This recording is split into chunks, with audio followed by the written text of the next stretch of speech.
on top of the world, about to jump above it. Take it straight to the moon, 'cause we know how to rock it. Ain't no thing you can do, ain't no way to stop it. Now you're feeling it too. Let's get it started. Throw your hands in the air while the beat is dropping. Acting like you don't care when everybody's watching. Just keep whipping your hair like that, you got it. Yeah, you're feeling it too. Let's get it started. I'm ready, ready. Let's get it, get it. I'm ready, ready. Are you ready, ready? Let's get it started.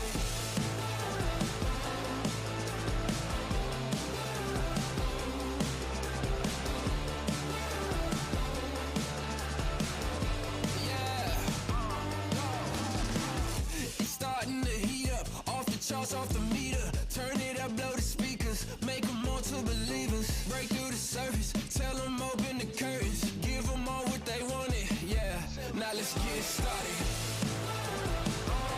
I'm ready, ready. Let's get it, get it. Yeah, I'm ready, ready. I'm ready. Are you ready, ready? I'm ready. Let's get it started. Yeah, yeah, I'm ready, ready. Let's get it, get it. I'm ready, ready. Let's go. Are you ready, ready?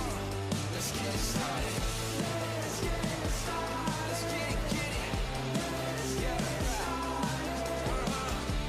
Let's get it started. Let's get it. Yeah, yeah, yeah, yeah. Give me something new. Time to break it loose. Take it to another level. Now we on the move. Shout if you coming with me. Going over the limit. On your mark, keep it steady. So tell me, are you ready? I'm ready, ready. Yeah, let's get it, get it. Yeah, yeah, yeah. I'm ready, ready. Are you ready, ready? Let's get it started. Welcome, ladies and gentlemen. It's time to race at one of the biggest, baddest tracks on iRacing. No restrictor plates. It's full send super speedway racing action here at the iRacing Super Speedway. As tonight, it's the NASRA Triple M pulling truck series, as we're going to be seeing race number 6 here at the monster of iRacing Super Speedway. For tonight's race, it is that going to be seeing that at the Millions Restaurant and Catering 240. As my name is Sam Zyer, with me is that of Kevin England, as well as we're going to be having that of Charles Wooten running productions. Kevin, this is a massive track, 3 miles in length for 80 laps here tonight, but it is a handful for these drivers. Hey, Sam, thanks for having me, man. I am excited to see this place. It's 3 miles, as you said, with 36 degrees of banking, and you just run completely wide open. This place is a buzz of this race because of that speed. You're doing 225 miles an hour at the end of the straightaway, and we saw speeds over 230 miles an hour. Well, these drivers are going to have a blast racing this racetrack. And with this track, it's different. It's the iRacing Super Speedway. This is actually a custom track that was made virtually. And Kevin, there's a lot of history around this track. Even on the online world of iRacing even picking up this course, as this was formerly known as the Coca-Cola Super Speedway back in the NR 2003 days, but got moved over to iRacing. It's a giant track that for some older drivers that have raced here online for the longest time, and I think for some, they never thought that this track would ever come to iRacing. Yeah, last year when they announced that they were going to bring this track, a lot of the OG people who ran NASCAR 2003 were like, this is so cool. And all the people who had no idea and had never seen the place didn't understand it until they got to turn some laps here. We were in practice just a moment ago, down talking to a couple of the drivers on pit road, and they were talking about how exciting this place is and how different it is, how incredible the banking is and the entry. And I think anybody that gets to race this racetrack can find an appreciation for how unique it is. This track is going to be an interesting one. We're going to continue to talk about it throughout the night, but here is our race information for tonight. It's going to be a practice session currently going on for another 2 minutes and 20 seconds. And as well after this, we're going to have 10 minutes of qualifying for these drivers to put down their fastest lap, but only having 2 laps to do so. And then an 80-lap featured race where we're going to have stage 1 on lap 15, stage 2 on lap 30, and then we race it to the end. And for a lot of these drivers, again, this track, I would say it's a more massive with a banking. It's a paperclip, but when you look from that of a topside look down point of a view, it's a giant paperclip course. It's not your usual D-shaped super speedway track like a Daytona or Talladega, which means the banking for these drivers, it's up to 30 degrees, but it seems so much more aggressive, Kevin, because it's a paperclip-shaped track. So that means these drivers, they've got to turn in a little bit more, which is going to be causing them to have a little bit more of loose sensation going into these corners. Yeah, this track drives, if you could compare it to anything we're used to, like Dover, you're coming down that straightaway, which is banked in itself at 10 degrees, and then you're dropping down. It almost raises up and then slams you down. The truck will come down and bottom out as it, dumps into the 36-degree banking. And because the banking is so steep, the truck is just completely planted down into the racetrack. It goes around the corner. The drivers have to be very careful because as the truck lifts and then comes in and lands, it gets rather light, and they need to sometimes even counter steer depending on how much speed they're carrying. It's a little uniqueness into driving this racetrack that you have to feel by the seat of your pants as you hold on to that steering wheel. Another factor for these drivers is how wide this track is. Drivers are going to be having straightaways and corners that are so wide that you can go anywhere from 6 to 8 cars wide. Usually when we go to Talladega or Daytona, we're talking about going 3 wide, 4 wide at most. But these drivers, they're going to be maximizing any types of speed and momentum. But as we're getting ready for qualifying here in just 10 seconds, Kevin, we do have news. Formerly was our points leader coming into this week, but left the league.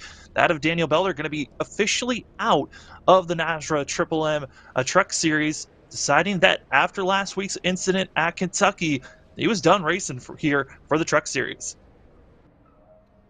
Yeah, sometimes drivers either cause issues or find issues. We're not really clear on the case being broadcasters, but to your point, Daniel Balder's not here, and they've restructured the points. It puts Stephen Thomas out front with 225 points as we're approaching the quarter way in the season. Adam Newbert, Ted Wade, Robert Richards, Brady LaBeouf, and Joey Doucette are tied for 5th. And yep, they've cleaned Daniel's record out. Now, it'll go down in history that Daniel won Dover, Daniel won Atlanta. He was a fast driver, but he'll find green pastures somewhere else. And also we see it here for these drivers. We were expecting it to be solo qualifying. Looks like there was a little bit of miscommunication there because it is open qualifying, meaning everyone's on track and everyone's going to wait to see if they can get packed up and putting down their fastest laps, which, Kevin, this is going to be tricky for all these drivers. They're trying to make sure everyone's grouped up so everyone's got the best chance to put down some fast lap times, which gives us 10 minutes of what pack racing is going to be like here at the monster of the iRacing Super Speedway course. 3 miles of madness. Let's take a look at how these drivers are going to tackle this course as they're getting up to speed. Again, this is open qualifying. Everyone's times are based on what they can put down here as a group. Here, Kevin, a little different, but I think that's what's needed at this 3-mile course. I like it. I love this idea. And I also think that we're going to get to be able to talk about some of the dynamics of the race that we see. One of the things you mentioned earlier, Sam, is how wide this racetrack is. And you'll find yourself coming down the straightaway and get such a massive draft off the truck in front of you that you have nothing to do but either run the truck over or go left, go right to avoid it. They're going to need that space in order to prevent from running each other over. You get on the driver in front of you so quickly here at this racetrack, and well, this ought to be one of the best qualifying sessions we've seen in a long time. Already seeing drivers, 3 different lanes, expecting them to try even other lanes, but we're going to be seeing some chess match type of moves. Who's going to be behind the other driver? The goal, be the last car in line, get these massive runs on the straightaways and into the corners. But if you're the lead driver, you're at a disadvantage. And Kevin, that's what's going to be really tricky for a lot of these drivers, is they're hoping that they're not the lead driver, but for right now, Torrey Thompson is leading this group as everyone else in line trying to work with one another to see who can put down the fastest laps here, as they've got 10 minutes, now down to less than 7.5 minutes to put down some times. We're already seeing 2 widened spins being shown just in an instant. You can see wrecks like that, but we stay again. This is qualifying. There's no yellow flags, but a bunch of bumping off of one another, and it's chaotic already. 3-4 wide down this front stretch. This is only lap number 1 in qualifying. Super speedway on steroids is the way you could describe this, and a lot of drivers will not probably be able to take advantage of teammates, but in this qualifying run, if say Brady LaBeouf tucks behind his teammate and pushes him down the straightaway, they could potentially find speeds higher than 225, 230, and then they can swap in the time that they have. So I would think that you see Brady lining up behind the 47 truck of Morris. I'm not sure if that's by plan or just serendipity that he's looking for that. Find it very interesting, Sam, to see how high these guys are running up on the banking. Yeah, they're trying to carry as much momentum as possible down the front stretch. Going to be putting down lap number 2 for this pack. There is a second pack that is growing. Right now, it's going to be that of Stephen Gregory, our winner from last week at that of Kentucky, the fuel mileage run. That of the 61, excuse me, getting the win. But right now, drivers are picking and choosing. Also, another factor that really wasn't touched on is if you get incident points, meaning if you touch the wall or another driver, that could disqualify, I mean, it's not disqualify, but invalidate your time that you're putting down. So drivers got to make sure that they're not absolutely door slamming one another through the corners like we saw for the first lap of qualifying, as this is another group of drivers putting themselves out. We're coming up to halfway through open qualifying. Right now, it's the 61 top of the board, but again, the goal, get in line, get in the draft, and work with one another to put down the fastest lap. As right now, drivers in the best position of these 3 cars here, going to be that of Devin Painter in the end of the line. Now we see these drivers on screen here at the lower line. We typically see during the race a lot of drivers prefer to come down to that yellow line because it's the shortest way around the racetrack. Again, 3 miles. This track is massive from a distance standpoint, and to your point earlier, as wide as this racetrack is, bottom is the short way around. But there is one peril down there. There's a couple bumps down at the bottom of the racetrack, especially in turn 4. And you have to be extremely careful not to touch that apron, given how steep the banking is and how flat the apron is. There's no transition there. It's flat and bank. Yeah, I mean, even what's crazier is looking at the banking. Again, the banking is 30 degrees, which is just the same amount as Daytona.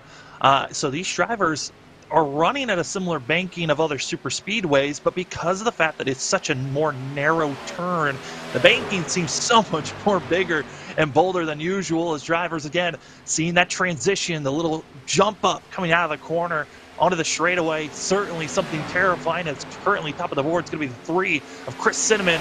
This group, they're showing some speed. It's got Abby, also Quinn, and others trying to get themselves up to speed. It's leading this group. It's the 78. That of going to be Henry joining, and here they come on the outside. That's going to be Taylor Peacock getting a run from Stevens. We saw Peacock and Stevens working together in practice, and the 2 of them are pushing this draft to the extreme. You see Thomas tucked right behind the tailgate there, shoving in. Now he's going to pull up, but boy, I'm telling you, you look at how fast they come through the corner. Another dynamic of this racetrack is when you're behind the truck in front of you, you really can't see anything but the tailgate.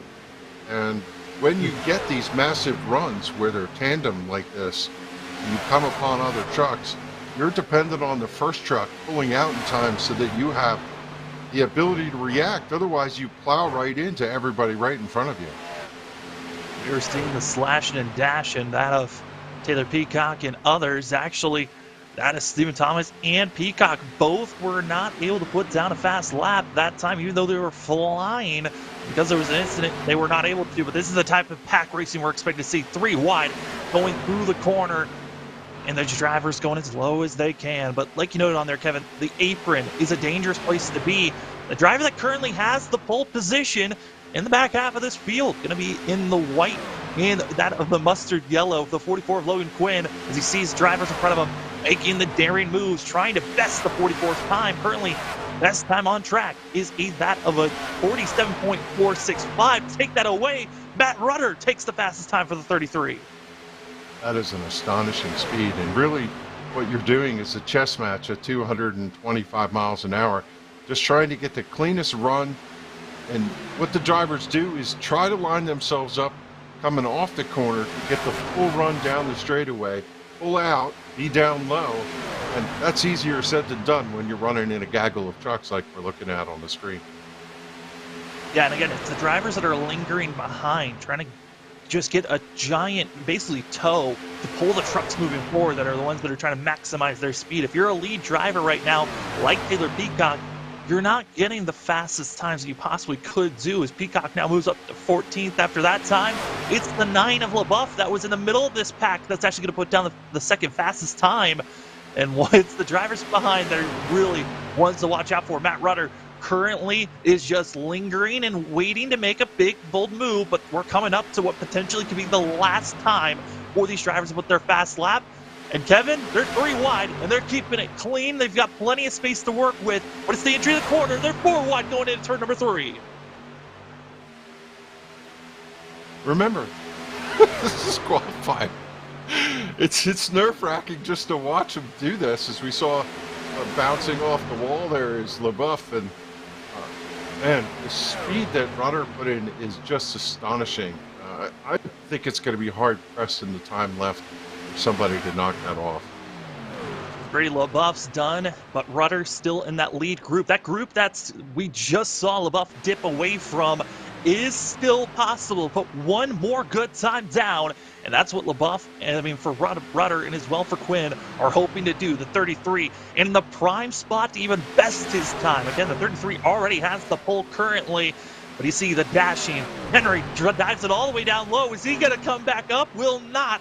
And it's still this lead group. They're going to be coming across the line with about 1 second left in qualifying. That's if they can stay together. But will Rudder Quinn have enough time to do so as they come across the line?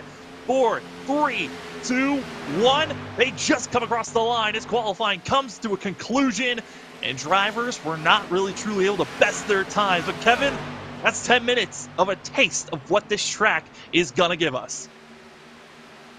And now these guys can take a collective breath, look up at the scoreboard, figure out where they landed, and now it's game on time. If you look at that, 47 seconds at a 3-mile track is an average speed of 230 miles an hour, 229.79 calculation. That is haul in the mail in these trucks. I can't imagine what it would be in a full-fledged Cup car here. The Cup cars can go, I believe, almost 240 around here. It is that because we're here at a virtual and not a real course, it was imported in. This iRacing Super Speedway has no restrictor plates on. Restrictor plates are put on at Super Speedway, so the drivers are not going over, 210 miles per hour in the Cup cars or in the trucks. They're really minimized on how fast they can go. But here tonight, they're going 220 or even faster as qualifying is done. That means it's time for us to get ready for 80-lap action here at iRacing Super Speedway. As tonight's race, it is the Millions Restaurant and that of Catering 240. We're excited to give you all the coverage. Qualifying was entertaining enough. Are you ready for 80 laps of madness here? We'll take a look. But first, the starting grid. Where did the drivers lie after opening qualifying? Well, getting the pole position, it was the 33 of Matt Rudder, with that of Brady LaBeouf in the 9, taking that top spot. As well, it's the second row. Going to be finding Ted Wade in the 2, with that of Keith Bradley in the 29, finishing out this row. Row number 3 finds that of Logan Quinn, as well as Chris Cinnamon in the 3. We've seen Cinnamon run well at Super Speedways. Can he do it again? With Devin Painter, as well as that of Brian Abbey, going to be finishing out that of row number 4. Finishing out row number 5, it's James Morris, as well, that of Keith Haney. 11th starting spot for Derek Kilgore in the 11. Adam Cantwell to the outside in the number 63. Jacob Linkart will start lucky 13th in number 5. To his outside, his buddy Jose Luis Rivera in the 97th starts 14th. Taylor Peacock in the 81 is going to pull in the inside of row 8. Outside row, last week's winner, Stephen Gregory in the number 61. Row 9 is going to find Stephen Thomas. And to his outside, Eric Zimmerman in the number 94. In row 10, you're going to see Dana Shepard in the 43. And one less, 42, is Ed Osborne, starts 20th. Then in row number 11, we find that of Zach Hartwick, as well as that of newcomer in the double zero. It's going to be that of Huck Wigginton, going to be in finishing out row number 11. Row 12 finds that of Rule Meza, as well as the 87 of Justin Lumpkin. In row number 13, we find the 96 of Tori Thompson, as well the 22 of Jeffrey Sickles. Row number 14, we find that of our Watkins Glen winner, that of Blake Lothan, as well as Adam Newbert in the number 4. And finishing out row number 15, it's going to be that of Kyle Hess and also that of Brandon Bullock. Joey Doucette, the 16. He'll start inside the row 16. And 32nd starting spot for the 48. Will run your rest of the field. Dane Hagan in the 39. Chris Hedden in the 95. Row 18 is Cody Knott, as Cody in the 26 will start shotgun on the field. And that is your starting lineup for tonight's Millie's Restaurant and Catering 240. Trucks taken to the track, coming around turns 1 and 2 behind the pace truck. And, well, Sam, this is just going to be crazy mayhem. It'll be very interesting to see how these drivers pace themselves in the early going. Are they going to run flat out, wide open craziness? Are they going to try and pace themselves? We talked to a couple drivers on the intro, and they said, well, you know, I want to finish this thing. Maybe I'm going to ride in the back for a little bit and see how this is going to shake out. That's the big thing. Who decides to just ride it out? I mean, that is the big question, because this is the first super speedway race of the season. For a lot of these drivers that are up front, they knew that they wanted to be up front. They felt most secure up there. Some drivers are going to be passive, as back from 29th back to 35th. Those drivers did not qualify and put down a time. Kyle Hess, Bullock, Joey Doucette, Rob Richards, Dan Hagan, as well as Curtis Hedden, and also going to be seeing that of Cody Knott. Those drivers all decided, well, let's not put ourselves in a dangerous position. Let's start in the back and wait things out. That's kind of my way of thinking of racing. There's always those two different thoughts. It's the drivers that are stuck in the middle that got to be careful to not be caught up in someone else's mishap to become an innocent victim, because this is time. This is it. Who's going to survive the Millie's Restaurant and Catering 240? As stage number 1 is going to be coming to a conclusion on lap 15. But up front, Matt Rudder, Brady LaBeouf, we're green here at the iRacing Super Speedway. And it's the 33 with a great launch. But Kevin, we know, going through the center of the corner, and even in an entry of turn 1, it's going to get chaotic up there. Yeah, it's going to be completely different coming out the other side of turn 2. But right now, the leaders running side by side as LaBeouf dives down the banking, and the 2 takes to the high side. Wade has a little help out in the back as they're 3 wide coming off turn 2 for lap number 1.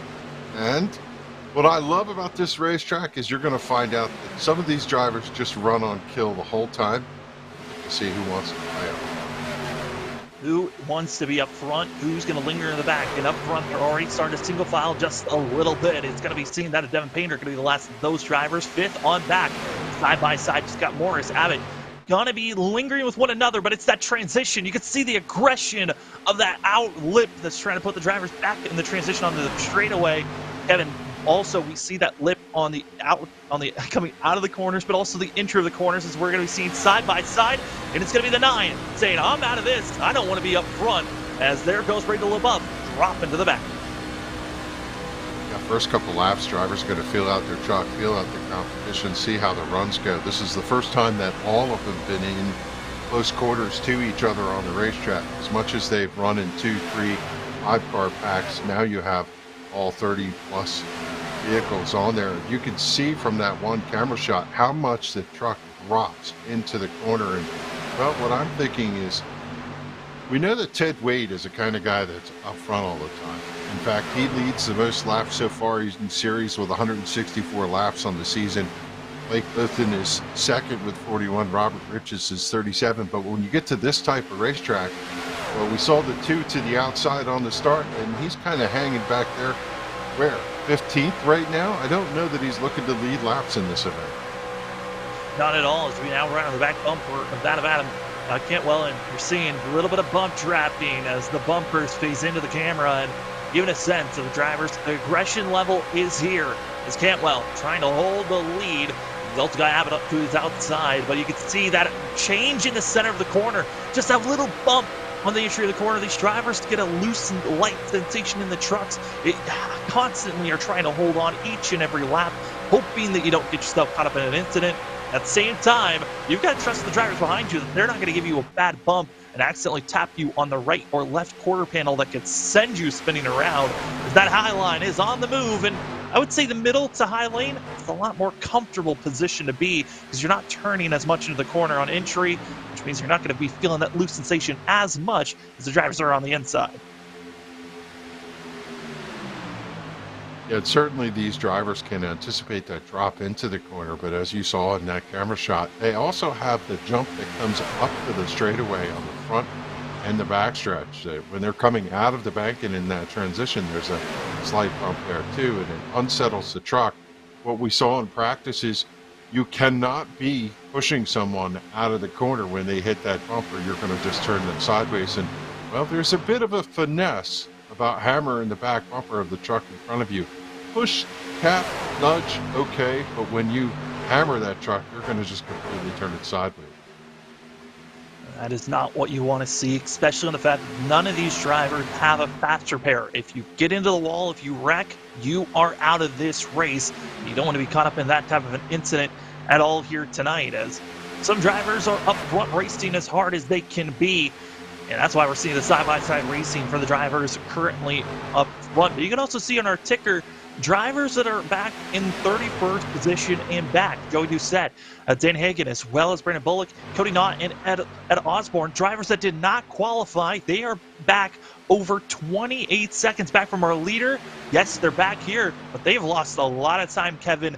They're halfway, just split the racetrack in half, and that's where you'll find these drivers and also where our leaders are at. So this group has to be careful not to go a lap down before the end of stage one. Again, that's on lap 15. There's still a little bit of time, 10 laps to go for this group to hope they don't go a lap down. And certainly they probably planned this and have calculated it out, and given the size of the racetrack, it is going to be tough even with the draft for this lead group to catch them, but it's not implausible, and we'll have to see how that plays out. We see these drivers running too wide right now, just kind of. We had talked about what would the complexion of the race look like in the beginning. It seems like they're settled in and riding right now. Nobody's trying to make some massive aggressive moves.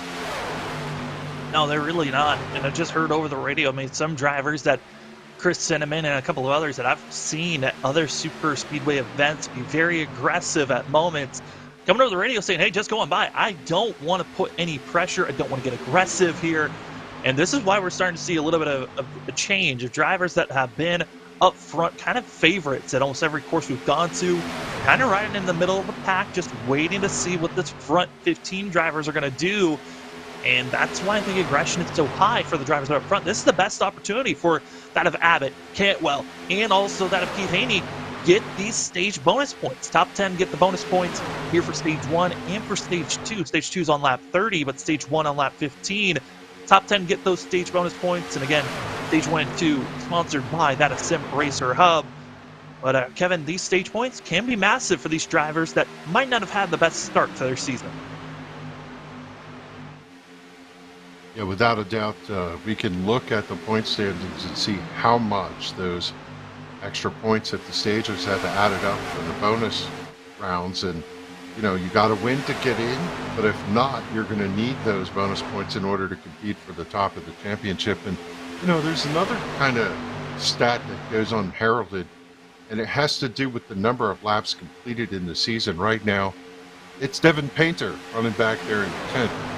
He's got 579 laps. Justin Lumpkin, 572, right behind him.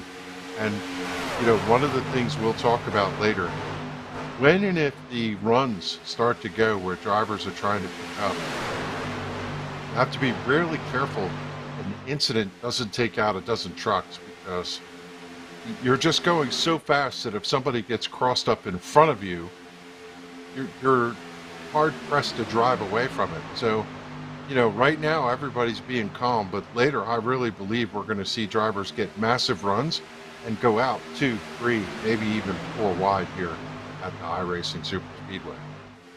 Yeah, it's going to be about 3 laps to go to the stage. I think around lap 11 to around lap 12, we're going to start to see these drivers think about forcing it 3 wide, a little bit more up front, so you can get those stage points. They're still in ride mode. If you're seeing these drivers, it's kind of similar to Talladega, where there's enough room where you can feel comfortable going 3 wide, but 2 wide, you know, the drivers that want to get aggressive, those are going to be staying up front 2 wide.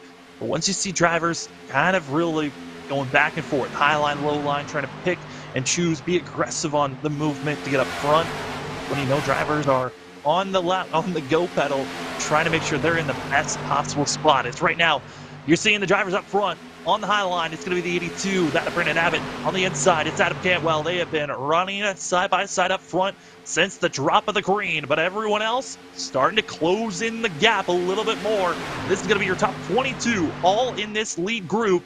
Who can finish in the top 10 as we're coming up closer and closer? We now have 5 laps to go here in stage number 1. I am kind of surprised that some of these drivers who have been taking advantage of picking up the bonus points that you talked about are not in this mix. Stephen Thomas, Brady LaBeouf, Ed Wade, Hunter Parsons, Robert Richards, they're the guys that have amassed the most points so far. But, you know, a couple of these guys, if they pick up a win, may not see those bonus points as that important. I'm kind of surprised at how much decorum there is in this race so far in this. I would think that with 2 to 3 laps to go in the stage, a couple of these drivers sitting right there at the cusp of the top 10 might start making some moves. Well, again, it's also survival to the end. Are the bonus points really worth it if you're on your race away to try to get up front? The race can be an accident, the blink of an eye, and everything can change. We're riding on board with the inside row leader, Adam Cantwell, and here we go. It's go time. 3 wide. Cantwell on the inside, going to be stuck on the where he's at. Rudder's going to be trying to make the move, and right there, a little bit of a blink of an eye. And Evan, the race is on. Middle of the pack, they're 3 wide, trying to make the choose which lane they really want to be in. Saw an incident out of turn 4 last time in the background. One truck got up high, did tag the wall, was able to keep going. Obviously, we were remaining green, but you're right, looks like feeding time at the zoo. What we predicted is 3 to go. We'd start to see trucks jumping out of line. Now drivers are testing the run to see whether or not they can get themselves to the position, some stage points as we approach lap 15. An update on what you saw. That's actually Chris Cinnamon and that of Robert Richards that are going to be those 2 drivers involved in that incident. And there's the 3 heading into pit road, heavily damaged. Same for the 48 that were expected. He's going to stay out another lap. But it's certainly, that is not the way that you want to see this race go for drivers that were staying patient. With just one mistake, drifting up too high into the wall. It's the 3 and collecting up to 48. They're going to be in pit road for quite a long time. But up front, side by side, coming up to lap 15. 2 laps to go here in stage number 1, sponsored by that of Sim Racer Hub. And it's going to be that of Keith Haney on the inside. Adam Cantwell, on the outside is Keith Haney. Cantwell on the inside. Cantwell flying in that great spot where he's at. He's on the inside lane, able to defend for that lead position. But Kevin, for how long can this 3 hold off? Because we've been seeing a lot of slicing and dicing, and then all this could change in an instant. When you're in that front position, you're pretty much a sitting duck. But, you know, depending on when the timing comes for the run, you can possibly get the secondary draft going to the line. You have to time it just perfectly.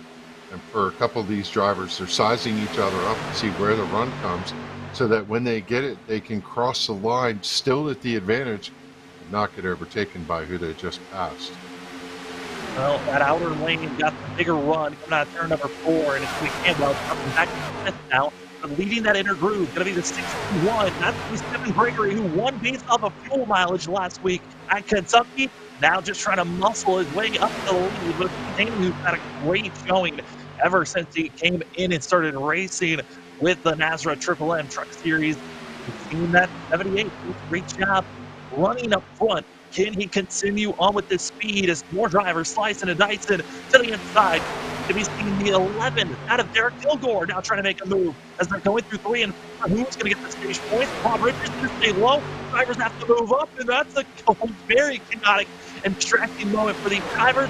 Going to be 3 wide coming across the line for second place. It's Pete Haney across the line, though, going to get the win here at stage number 1. As the yellow flag waves, they were 3 wide there, Kevin.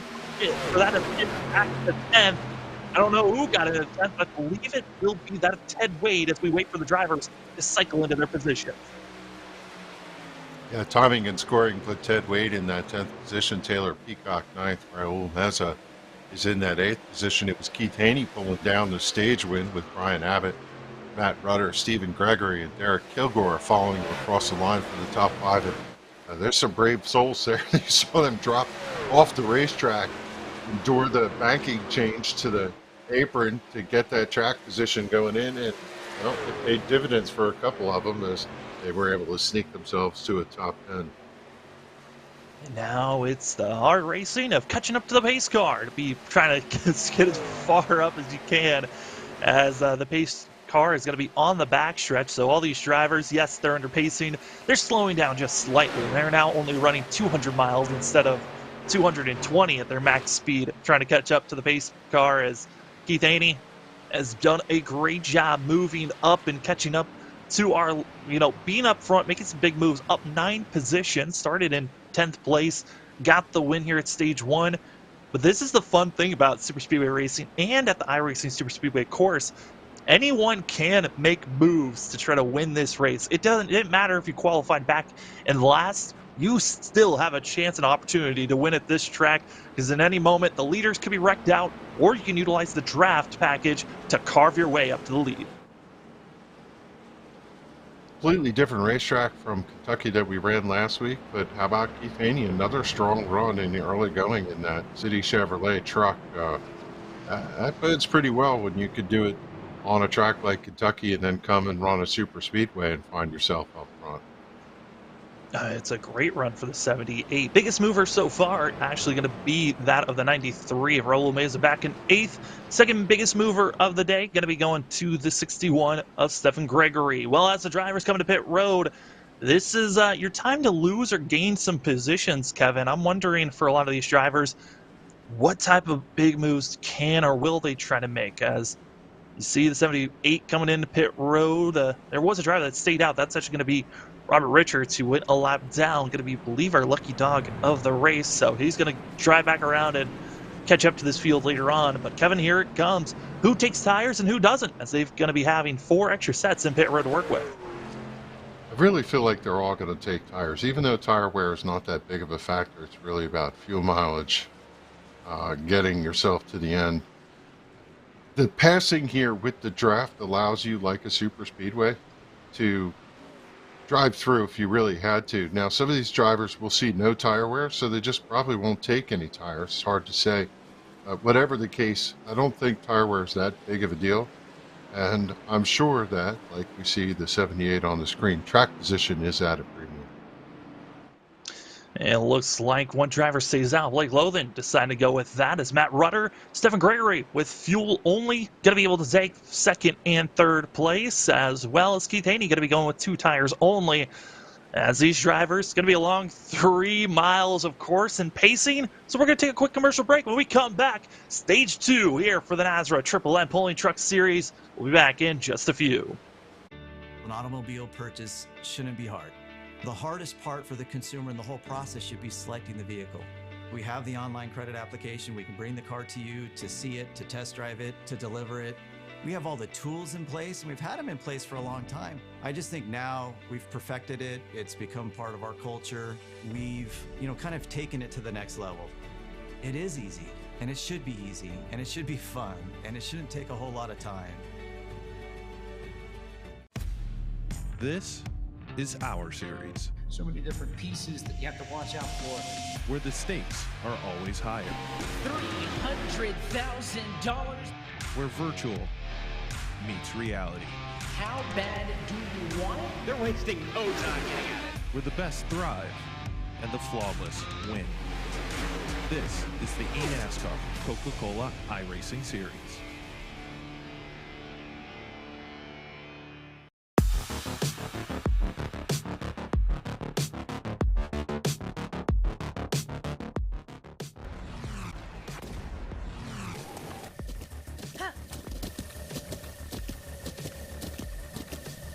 With the Butt Kicker Gamer 2, what you see and what you hear is what you feel.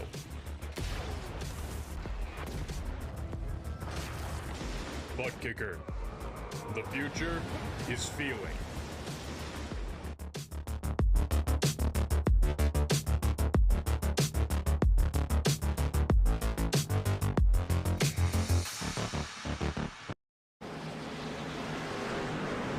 Welcome back, ladies and gentlemen, to the NASRA Triple M Pulling Truck Series, race number 6 of the regular season here at that of the iRacing Super Speedway for the Millions Restaurant and Catering 240. My name is Sam Dyer. With me is that of Kevin England, as well as that of seeing LSRTV Studios, giving you all your graphics, camera packages, and all the good stuff. Kevin, we're about to go green for stage number 2. A little bit of a change up with Blake Lothmead up front, but man, excited to see how these drivers can race for stage 2. Yeah, I suspect we're going to see quite a bit of the same. Now, some of these drivers lost a little track position with that exchange, and they're going to want to get up there and make sure they get their points. And maybe you can help me here. 59, did he pit? I didn't see him go in, so how is he going to make it here on fuel?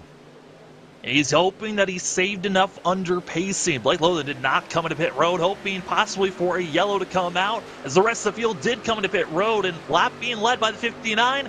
Maybe come to pit road, get a service done, as we are green for stage number 2 here tonight. And Blake Lothmead, Stephen Gregory, they're already getting shoved around up front. Our front 2 making some great moves. But here comes that of Brian Abbott to the outside. Maybe not. Try to see if he's got any help. And here comes Keith Haney helping to the outside. And I guess I should explain our confusion, as we heard from drivers that about 27 laps was what they could go, and we're not going to get a caution until lap 30. I know when you ride around here under caution, you might be able to save some fuel, and I'd be curious if Blake is going to run up front, because you're going to burn more fuel there. And, well, we'll just have to keep an eye on it, but trust that he knows what he's doing. Well, in an instant, we went from potentially not knowing if we were going to have a caution to a massive wreck on that of the entry of turn 3. Multiple drivers involved with this one. You see the 5 there of Jacob, that of Clinkart, as well as a couple of others involved with this one. We take an instant replay, or both bumpers, instant replay. This is further back limited. He's on the entry of the corner. 3 of Rudder, opposing others, and Kevin, kind of a showing of how dangerous iRacing Super Speedway is, because one little mistake can cause a big one. You carry a massive amount of speed. When you go down on the grass, why don't they just stop? You can't. You're like a missile down there, and you're going to come back up across the racetrack. And unfortunately, as he came across the grass and hit that banking, cleared out a bunch of different trucks. What a shame. Thought some drivers clean and green not able to, and you just see a spin cycle Helicopter for this driver. And what's even more frustrating is for a lot of them, they were already involved, as that was Clinkart's point of view on that incident. You also got that of Ed Osborne in the 42, Jeffrey Sickles in the 22, and as well that of Robert Richards, who was involved in an earlier incident, coming into pit road to get service done. Also, you can add Matt Rudder into pit road to get service done for themselves, as a lot of drivers with required damage they have to come in for. So no surprise, getting the repairs done now and hoping that they can get back out on track before tonight's race is done. And that just goes to show the example that we talked about earlier, is if there is an incident here, it is highly likely that trucks at high speed, spinning, twisting, turning, are going to clean out a lot of different trucks. And very interesting. You see a lot of drivers playing that pit strategy. It looks like they're crawling back there, but an interesting fact about this racetrack is how fast they run under caution. Because the track's so big, it would take forever for them if they ran a conventional speed. So they're doing 90 miles an hour here, pace speed, and pit road speed's one of the highest that you see on the circuit at 65. So while they look like they're crawling, they really are going pretty quickly around here. Yeah, I mean, even seeing drivers. Just got a report for that of Jacob Klinkhardt. He is seeing his engine blow up. He is done. He's got over 30 minutes of required repair, so he's going to be in there for quite a long time. Going to need these drivers to have a couple of more cautions if you want to see that 5 get back out there on track. And there's a couple of other drivers that are feeling that same hurt feeling as into pit road as well. Going to be Logan Quinn and Tori Thomas that got clipped during that first wreck. So 29th back to that of 34th, all involved in this wreck. And so now the field dwindles, and Kevin, I think this is kind of going to be something we get used to as we take a look here at our race information. 2 cautions, 5 lead changes, and with our 2 cautions, 4 laps have been utilized for tonight's races. One of those cautions was stage 1 break. This is our first on-track incident for yellow, but Kevin, we know that really the tension and it's going to just build up as the race gets closer and closer to the end, and more bigger and bolder moves are going to be utilized. How many? I mean, we're already going to be down to just that of 28 raceable. I mean, 27 raceable cars. I mean, trucks at this point. How many truly are going to be left at the end of the day with how massive these wrecks can be? Maybe we put the over and under on a baker's dozen. Hard to say with that, but we saw Robert Richards riding down there low. Everybody went streaming past him like he was coasting. But why would Robert Richards stay up? Because the possibility that damage of trucks, if he just keeps riding around here, he's going to be able to pick up some positions and maybe salvage something out of it. And I'm going to come back to something you said earlier. We saw 4, 5, 6 trucks riding around in that first stage by themselves, and we wondered if the field was going to overtake them. When they came back to finish the stage, looking out the front windshield, you could see that those drivers were only about a quarter of a straightaway ahead of them heading into turn number 1. So I think we got the answer to that, and that strategy of playing back there, well, maybe that paid off and kept these drivers out of trouble. Well, they were hoping it was going to keep them out of trouble, but for some, they were actually involved in that one, as Ed Osborne and Jeffrey Sickles, both drivers that were at one point being patient during stage 1. They're now going to be involved in this stage 2 accident. Again, stage 1 and stage 2 sponsored by that of Sim Racer Hub, one of the best places to go to get your information on driver standings for leagues, as well as just overall stats. One of the most useful websites for us up at the booth to check out on driver stats throughout the season and what upcoming races are coming up this season and upcoming races here for that of the NASRA Triple M Pulling Truck Series. We are again on race number 6. Next race on our schedule going to be that at Las Vegas and the Indianapolis Raceway Park. Road course racing for these trucks in 2 weeks. See how the driver's going to test. But first, they got to tame this big old beast. 3 miles of instant racing action. Super Speedway racing at iRacing Super Speedway. And we are green once again against stage 2, coming to the conclusion of lap 30 for these drivers. Already seeing one big wreck. Can it get even bigger? It's going to be that of Blake Lothan and that of Brandon Abbott. Going to be your front 2. Turn 1, one more time. Keith Haney in the inside lane. He's got a good push to Brian. Abbott is right there with them. You see all these drivers charging up to the back straightaway, and it's the outside lane led by Abbott that has the run. He's got the 78 of Haney pushing him as hard as they can go down the backstretch. So much fun to watch these trucks slam into the bank. They're all trying to keep their pace as much as they can. This front group going to be of our front, that of, I believe, going to be the front, I'm doing the math, going to be front 16 that are really attached to this group. Everyone else you can see just wandering, lingering back, trying to make sure that they're not caught up in the big one. But up front, Abbott, Haney, Lothan going to be up front in our top 3. Blake Lothan, though, has not pitted this race. He's in that questionable spot of can he make it on fuel for this 59 who won at Watkins Glen. He's got that win. So right now, the goal is just to see what type of strategies can be utilized here at iRacing SS. Every once in a while, you find somebody who finds a uniqueness to a paint scheme.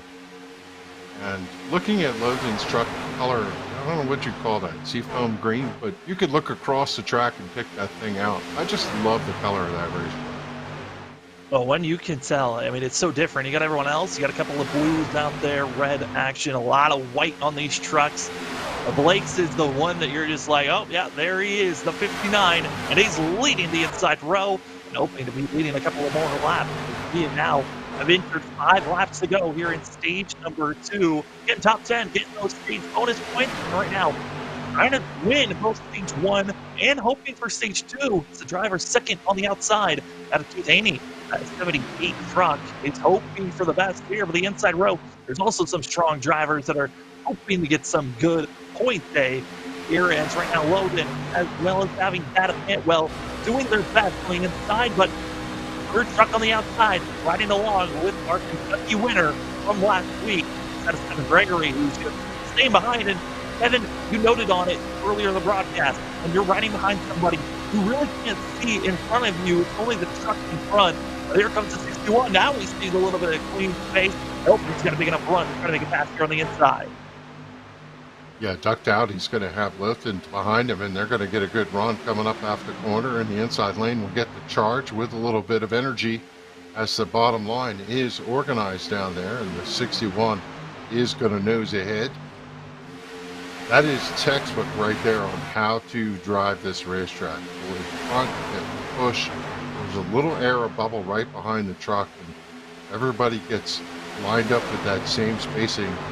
The energy is just going to push that line all the way through. The bottom line looks great right now. Looking good currently. Stephen Gregory is going to be losing the lead coming across the line. 3 laps to go for that of Abbott, Haney, Gregory, hoping to get the best that they can. And also the battling around 10th place. You got that Taylor Peacock, Devin Painter. They were around that good spot. As you take a little bit of a outside point of view, top 10, they're all side by side currently. And then there's a little bit of a bubble where that of Stephen Thomas is running, as well as Hartwick. But up front, they're going 3 wide to the inside. On the apron is going to be Blake Lothan, who's dropping back. Might be a fuel issue to watch out there, Kevin.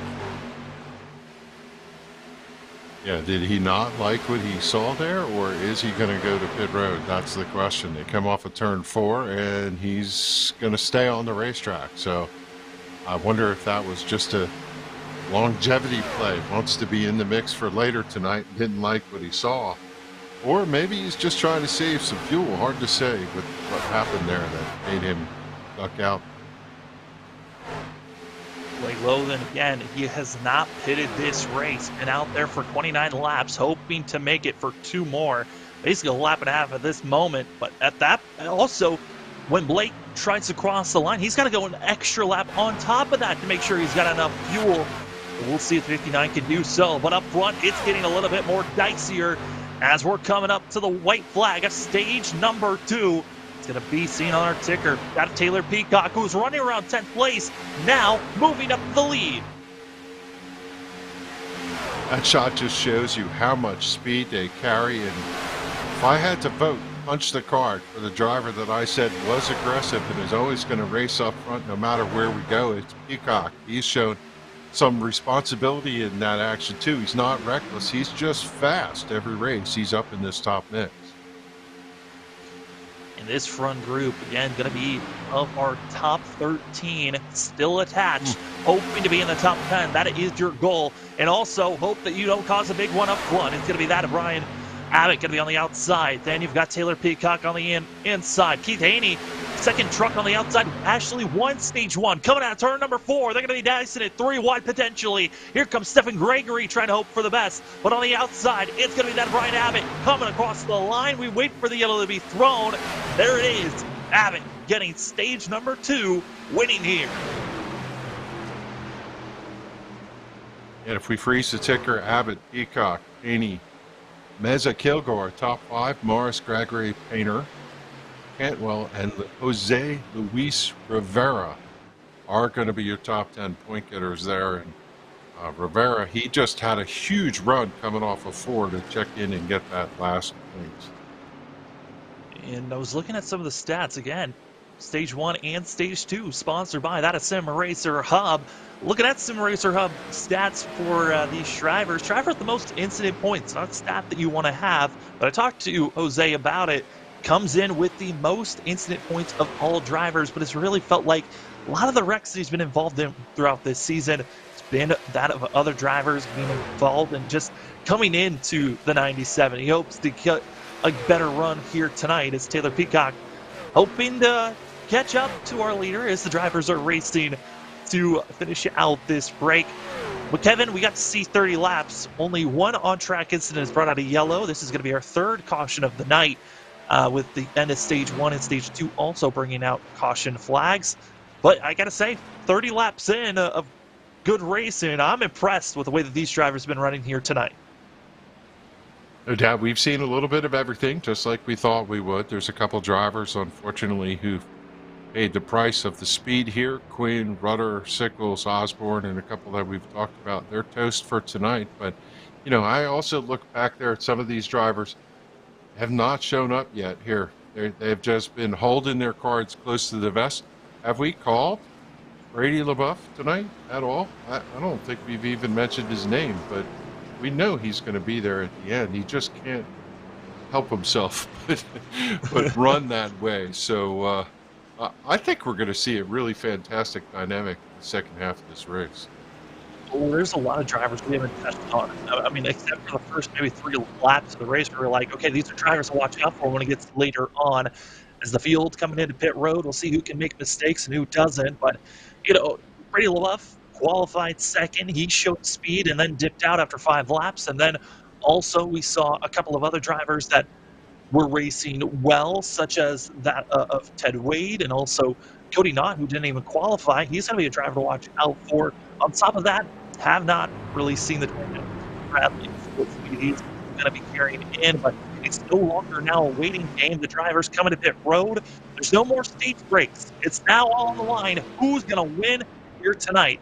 That of the NASRA Triple M pulling truck race number 6, as it's going to be the Millings Restaurant and Catering 240. As drivers coming out of pit road, a couple just going with fuel only. Surprised to see this, Kevin, as it's going to be that of Taylor Peacock. Going to be up front. It looks like only 2 tires for the 81. Yeah, a mix of strategies between the different drivers, and we are going to update that the Millie's Restaurant Catering Toyota of Blake Lothian, he made it. He was able to get tires and fuel, no problem there. Just drop back maybe as a conservative measure, but he made it all the way through to this round, and he did go in and obviously take fuel and tires this time. So he'll join the back of the pack somewhere about 15th or so. Yeah, got a little bit further back than you probably want, as currently right now we've got ourselves that of a total of 27 drivers on the lead lap, but up front you see it rocking the 00 donuts of the cream, that of the Krispy Kreme machine. It's going to be that of Huck Wigginton, who's going to be did not come to pit road. Came to pit road, pitted for stage 2. It's been out there on 14 laps. Going to be 15 laps coming across the line. Not a bad call, but certainly is going to be in a range of might have to pit twice.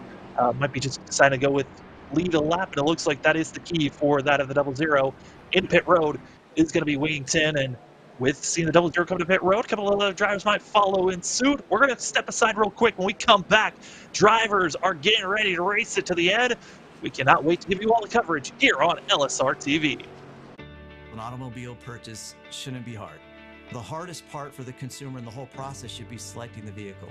We have the online credit application. We can bring the car to you to see it, to test drive it, to deliver it. We have all the tools in place, and we've had them in place for a long time. I just think now we've perfected it. It's become part of our culture. We've, kind of taken it to the next level. It is easy, and it should be easy, and it should be fun, and it shouldn't take a whole lot of time. This is our series, So many different pieces that you have to watch out for. where the stakes are always higher, $300,000. where virtual meets reality, How bad do you want it? They're wasting no time getting at it. where the best thrive and the flawless win. This is the eNASCAR Coca-Cola iRacing Series.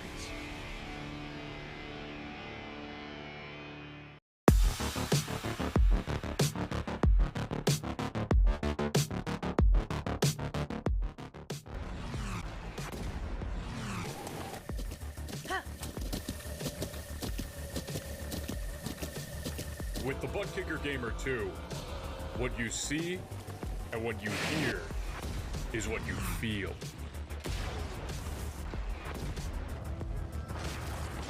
Butt Kicker. The future is feeling.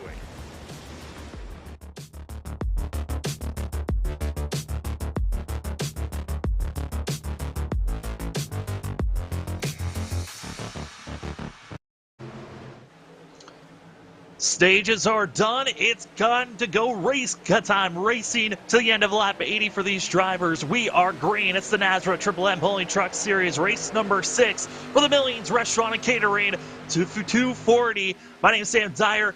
Kevin Eagler with me, and we see these drivers going too wide into turn number 1. Kevin, it's been a great 35 laps so far. So can they keep it clean to the end? I would not put money down on that. I just think there's too much on the line. You know, one thing we've not talked about, Sam, is this is a type of racetrack that anybody could win, and there's a bunch of these drivers that would like to get their win tonight. So I suspect that the faster the laps drain out of the scoreboard, the more the action's going to amp up here. Well, this has been an interesting first lap after stage racing is done. We went 3 wide on the back stretch for the lead. And now the drivers, you can tell up front that they've been patient during stage races. Hey, they're even on the radio. It seems like drivers are saying, oh, I guess it's time to race for the win. We're not even halfway done with tonight's race. Drivers still have one more pit stop to go before the night's done. I'm really questioning on the aggression level. I think a lot of other drivers are questioning it as well. We're starting to see people single file out, not try to go 2-3 wide too much. Up front, top 5, going to be that of Keith Haney, Ryan Abbott, Stephen Gregory, James Morrison, that of Derek Kilgore, going to be your top 5 currently. It's Devin Painter trying to go on the inside. Hero move, let it before. No one follows through. How about the run by Painter by himself with no help? He's just driving the bottom, rim riding, and he has massive amount of speed there. I'm with you. I don't know. I look up at this and say, maybe with 20 to go, it would be time to step on the loud pedal.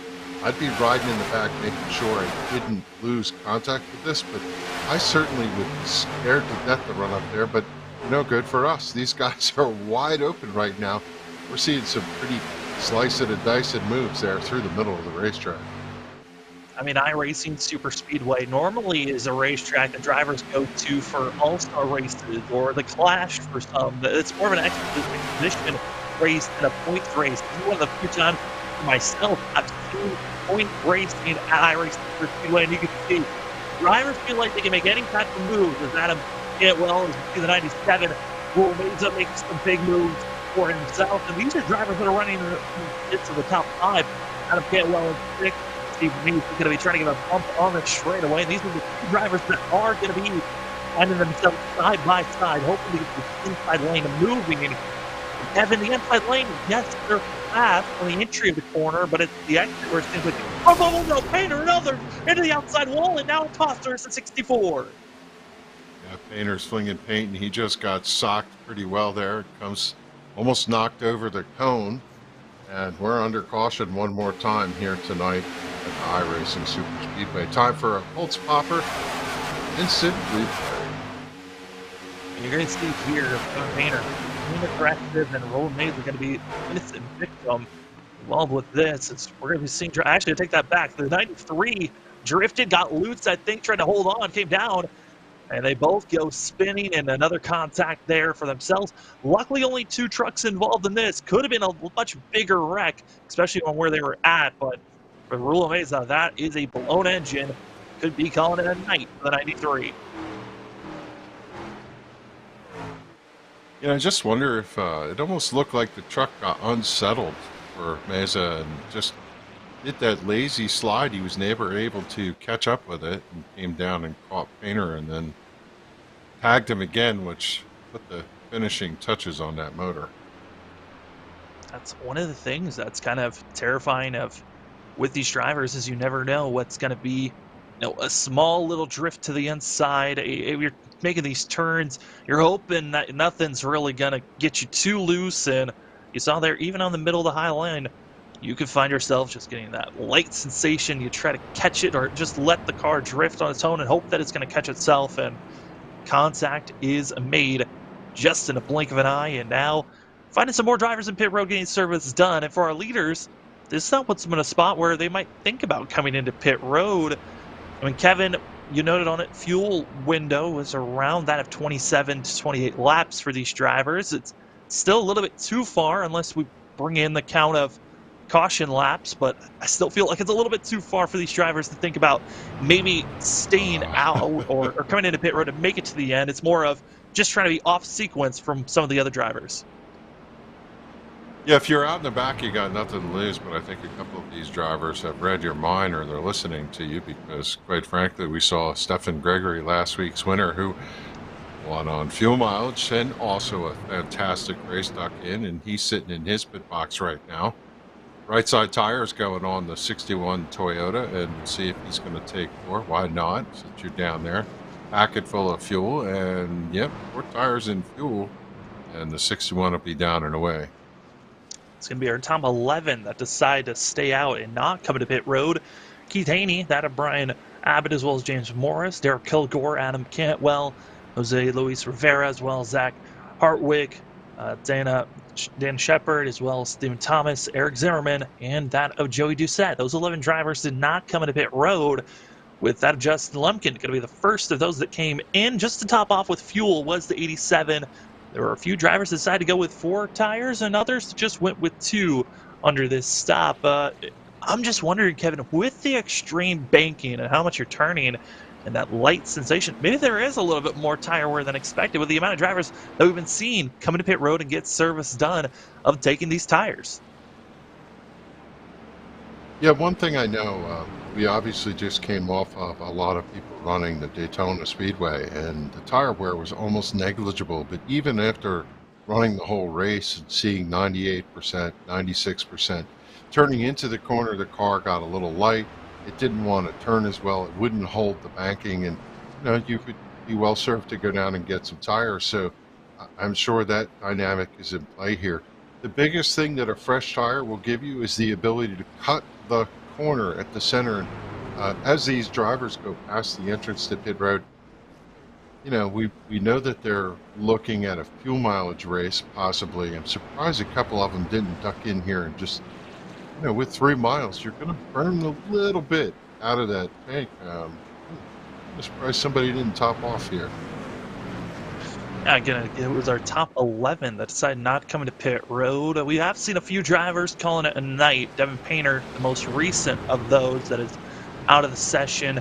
Adding with the 64 is going to be 33 of Matt Rutter, Ed Osborne, and Robert Richards. All have called it a night and are going to be parking it. There's a few drivers that had blown engines and extreme damage earlier in the race for our first big caution and incidences. That of Jacob Klinkhart, as well as Jeffrey Sickles and Chris Cinnamon. They've been in pit road for that of 25 to 35 laps. They're soon to be able to get back out on track.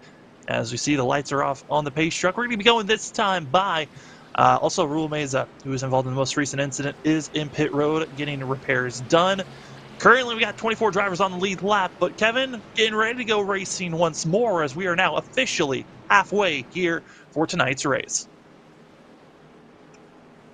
It's go time. A lot of drivers look for those specific milestones. Halfway, 10 to go, and I really believe that we're going to start seeing drivers fight a little harder for some track position, especially if we don't get any cautions. And I got to say, what a heartbreak for Devin Painter. He's run, again, the most laps of anybody in the season. To see him retire this early, that's going to impact his stat, but I'm sure he'll be back next week when we roll into Las Vegas. Las Vegas, Indianapolis, Road Course, Texas. Those are going to be our next 3 races here for the NASRA Triple M Pulling Truck Series. This is only race number 6, 14 for the regular season, and then we've got 16 drivers that will battle in the playoffs. But first, they got to get done with this race. We're now past halfway, and it's Keith Haney on the inside gets the better run. Having a great shove by that of the 47 of James Morrison as well. Abbott to the outside. Not a lot of help coming for that 82 machine, but we know the speed's going to come of who's going to charge up and try to battle our front 4, because that's a little bit of a gap. And here comes that of Jose Luis Rivera as their front 4 side by side as the 97 comes with a lot of speed. They're not going to be 3 wide for second place. Yeah, strange restart. Everybody's kind of spread out and all over the place. Nobody really tight to each other except for this top little group. Brian Abbott again right there on the top line, pushing really hard, sitting in that second position. He's got his sights on the back bumper of Keith Haney. And Abbott just running by Cantwell, sitting there on the inside line leading. He just has been on it all night here. And you know, sometimes these drivers take a shine to a track. It looks like this place is built for Adam. I don't want to be too biased, but Cantwell's got a nice sponsor on that hood that we're hoping might get to victory lane, as we've got that of the 93 rocking well on the inside. He's been one of the drivers that stayed up front. You can also say that for Keith Haney, and as well for that of Brian Abbott. Top 3 have been up front, have stayed up front. It's the rest of the drivers behind them that are starting to shuffle a little bit more, as the 97 of Rivera is going to be moving up to the high side, finding that spot, see how well he can do, as well as picking and choosing how they want to run, Kevin. I mean, you find drivers throughout these races of who's the most smooth driver to work with, who's been very, unsettling, not able to really truly hold a line. These drivers you seem to try to avoid. Here tonight, it's been a lot of, I'm going to make my own moves and own plays. If I get a run, I'm going to make these passes by myself and really not work with another driver. And that's one of the more unique things about this racetrack and also the aero package with these trucks. Yeah, that's what we said in show opening, is it's almost impossible to work with one of your teammates because you get so many different runs. You can't hardly stay together. And, I have to say this for the first time. We have not talked about the Pepsi Challenge here. Look at Zach Hartwick running in 7th, the 88. Have we even mentioned his name tonight? And there he sits in the top 10 as the laps are ticking off. Yeah, I mean, Hartwick qualified back to 21st position. He's been making the charge slowly moving forward on the outside for the 88, and certainly has been, slowly making some noise here tonight. One of the drivers that came in during qualifying, during practice, really had a lot of speed. Didn't qualify as well as that Hartwick would have liked, but currently up in 8th on that outer groove, but has been seeing a lot of drivers dashing in front of him. Mainly it's been the 97 of Jose Luis Rivera who's been making these daring moves. And talk to Jose Luis Rivera, and Fear is the nickname that he goes by. And I got to say, for Fear, he certainly has been kind of fearless here tonight with these late moves as we've gotten past halfway. There he goes, diving to the inside, trying to make a hero move once again from 5th, trying to move up to the lead, and only able to get up to 4th is the 97. There's racing all the way through the back of this pack, and we talk about Hartwick. He brought a couple other new friends with him. Eric Zimmerman in the 94 down on the bottom line, trying to make a charge in his Chevrolet. We have not talked about Adam Newber too much, and Dana Shepard's knocking around right there in the 10th position. So we said that a couple drivers would run conservatively, and then as the laps ticked off, they would start to show up. And we see new players up here in this top 10, and that's what makes it great. Look at the run that Cantwell had diving down to the bottom. Tags the apron. He's going to hit it again and just bounced off of it. Thankfully, he was able to hold that truck, but that had to be a scary moment for the 63. Yeah, now we're seeing on the front stretch drivers slicing and dicing, trying to find an opening. If you've got it, you're going to put your truck there. No hesitation. If you do hesitate or do kind of a lazy block or a lazy move up into the lane that you want to transition to, you could be causing the big one. And so drivers are going to be on their toes. Is up front. Bump drafting is the 78 and also that of Brian Abbott. They're roaring around this 3-mile length course. They're putting on a show for us here tonight. This is not an all-star race. This is a points race here at iRacing Super Speedway. The first Super Speedway race of the season. Kevin, it's crazy to think that 6 races in, this is the first time that we're seeing these drivers maximizing the draft. And they come upon a slow truck over to the outside, and fortunately he just hung up on there on the outside wall. Didn't cause any problems, but you're right. For a points race, these drivers have been running all out here. And one of the questions we had was if you had any damage to the truck, would it perform? And we figured if you could tuck yourself somewhere in that draft, you'd be able to hang with these guys. And Joey Doucette back there in that 11th position, right rear is just stoved in on that Chevrolet, but he's kind of hanging pace with them. And I look over to his left, and Brady LaBeouf has made it to the top 10.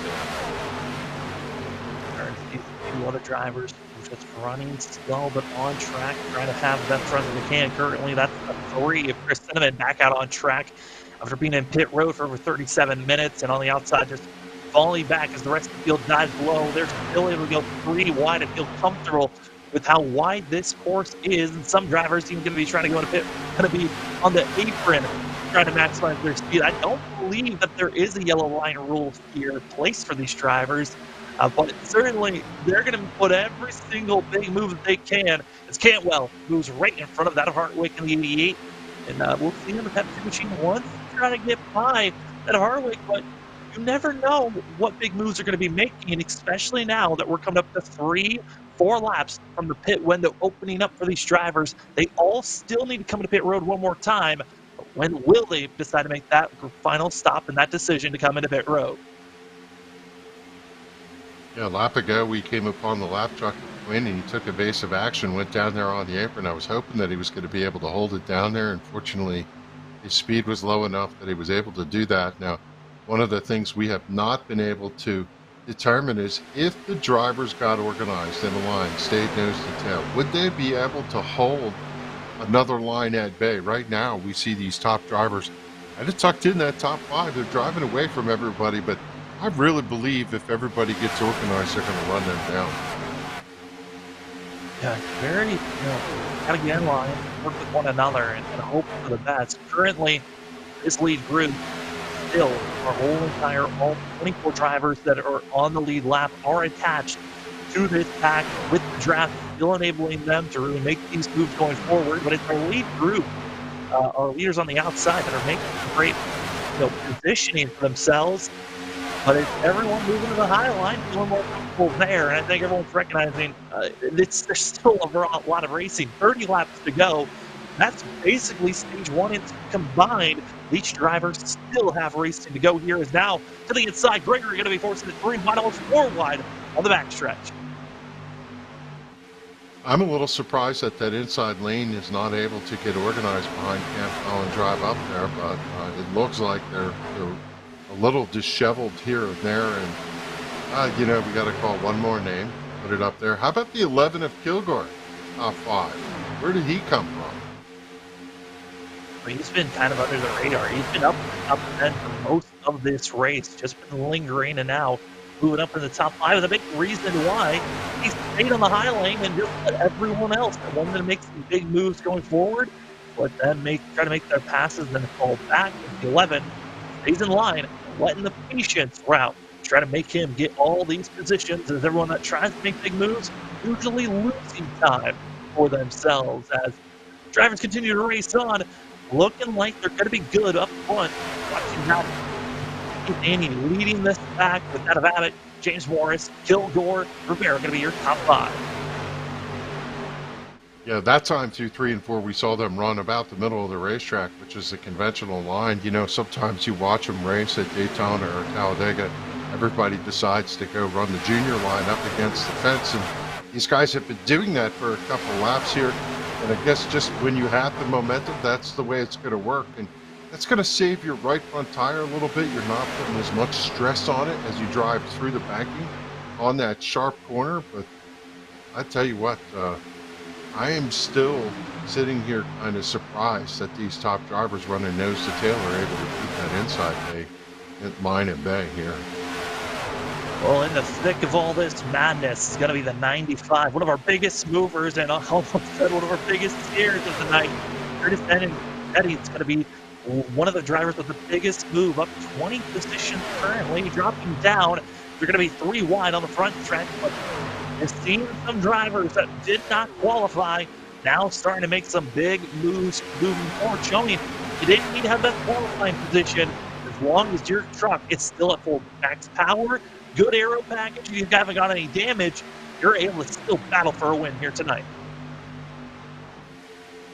And in that speed shot, you see the number 2 flashing through on a couple of those shots, 3rd in points, and has run up front all season, and he's not made a lot of noise here at this racetrack. Not sure if this suits his style or he's still kind of pacing himself, even though we're 54 in. One truck up high up on that banking. There's still a lot of time, I think, Sam. You can run through this pack if you get the right air movement. Yeah, you easily could. And for the drivers that are up front, remember, we had 11 drivers decide to stay out and not to the pit road under our most recent yellow. And that means that they're going to be in a position where they've got to think about pit stops here in the next anywhere from 5 to 8 laps. They're going to have to be forced into pit road. They're going to be inside of the window to make it to the end. Well, the rest of the field, they still have about 20 laps before they're going to be forced into pit road. So there's going to be a lot of different mind games going to be thrown out on who and when is going to come to pit road. It's just about 2:40 in the afternoon sim racing time. Clear sky with light clouds here and there. We were looking at the track temperature when they started. It's remained relatively constant, 114 degrees Fahrenheit at the track. It's 90 degrees in the sim with a partly cloudy, and that would mean that the grip of the track doesn't seem to have been changing. That would impact the way the drivers race here as tire wear wears on in this long green flag run. And I don't see a lot of slip and slide here, Sam. It looks like everybody's got a pretty stable mount underneath. Yeah, I think a lot of these drivers are starting to recognize, hey, we don't need to be too aggressive in the entry of these corners. We've kind of gotten a lot more experience. They're feeling good. And driver that is on the move that we touched on earlier in the race is, oh boy, Morris, that of also Gregory on the inside, making a little bit of contact with that third truck on the inside.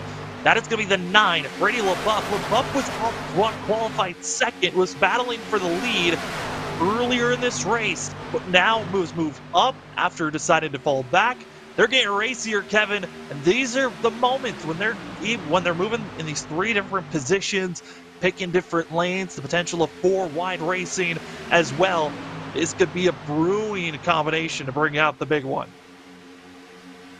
If you drew a line with give on one side, take on the other when you start the race, it's a little more on the give side, but as the race wears through, meter moves over to the take. And I think that's what we're seeing. These drivers, you're going to see drivers left out in the cold through the middle. You're going to see drivers slicing up high and cutting into some gaps. So it's go time for these guys as the laps tick off.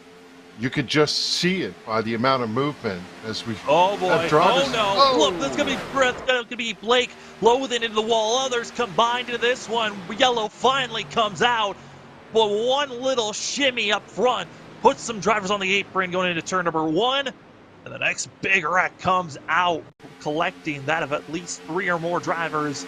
As we go into our Colt Poppers instant replay, what brought out this one, and really look on the inside. Watch who goes on the apron, and it's Jose Luis Rivera comes up, just gives a little bit of a bump, and away they go, going too fast, not able to slow down. And contact for Cantwell, Brady LaBeouf, our champion from last season, and others involved in this one. Yeah, and this just points out that massive hits at this speed. Everybody who's going into the barrier here, their night's pretty much over as far as competitiveness. Take a look on board with the 9 and Brady LaBeouf. He sees what's going on, trying to slow down, getting on the brake, but you got so much more speed. When he hit the apron, it just launched him up into the racetrack and nowhere to go. Blake Loathen, also another driver that got heavy contact during that wreck. And into pit road, Brady LaBeouf has called it a night, is done.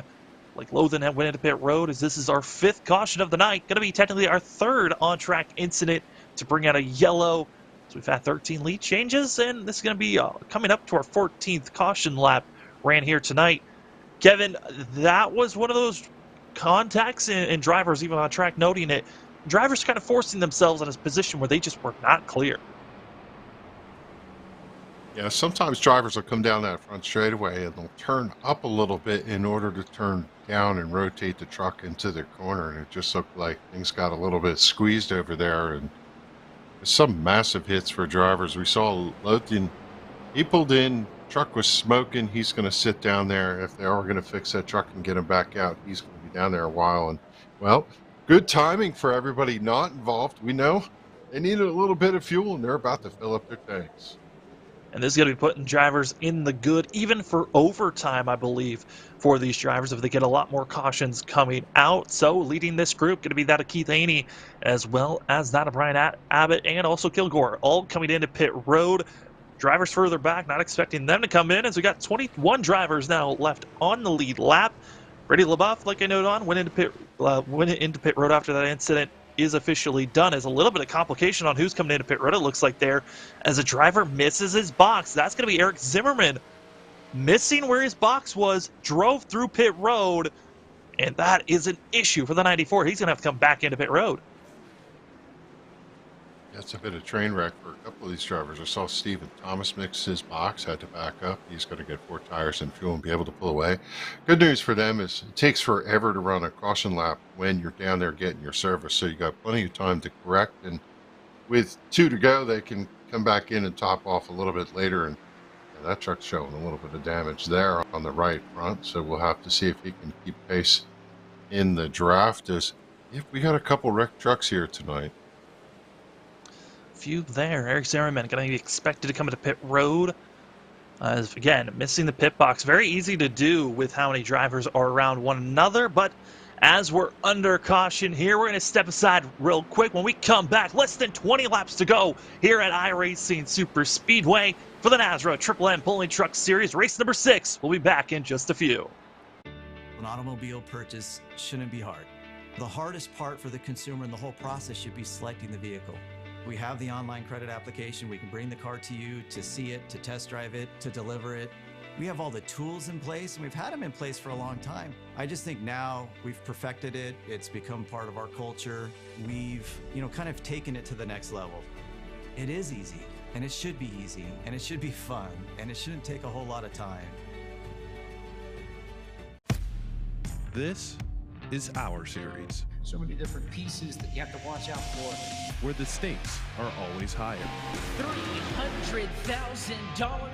where virtual meets reality, How bad do you want it? They're wasting no time getting at it. where the best thrive and the flawless win. This is the eNASCAR Coca-Cola iRacing Series.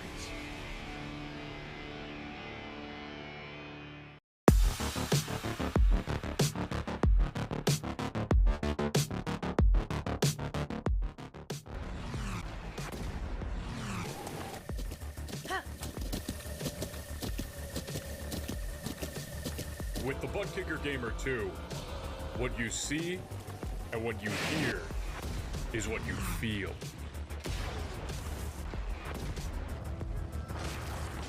Butt Kicker. The future is feeling.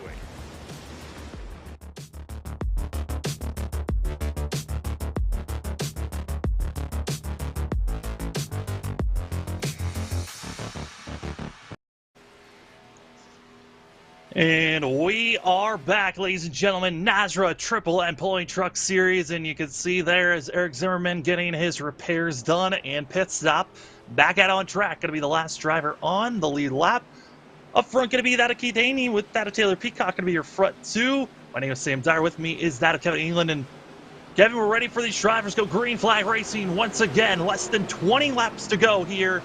And I think the big one is still looming. We know that they can go big wrecks, big moves, and we're green once again to see who's going to get the win for the Millie's Restaurant and Catering 240. Who's going to get it done is there they go. A little bit of shimmying getting back on the throttle, but Kevin, we know with over 21 drivers still out on track, this is not over just yet. Yeah, Sam, I think the drivers took their last collective breath under that caution, and even if we have more incidents, everybody's going to be sitting up tight. They're going to pull the belts tight and sit forward in them, as snaking down the backstretch, left, right, just trying to make sure that you stay clear, tucked to the truck in front of you, get every ounce of speed running down here. We see drivers 215 as they run in, 220 miles an hour, 220 miles an hour as they slam into the banking. And right now, again, looks like this outside lane is the place to be.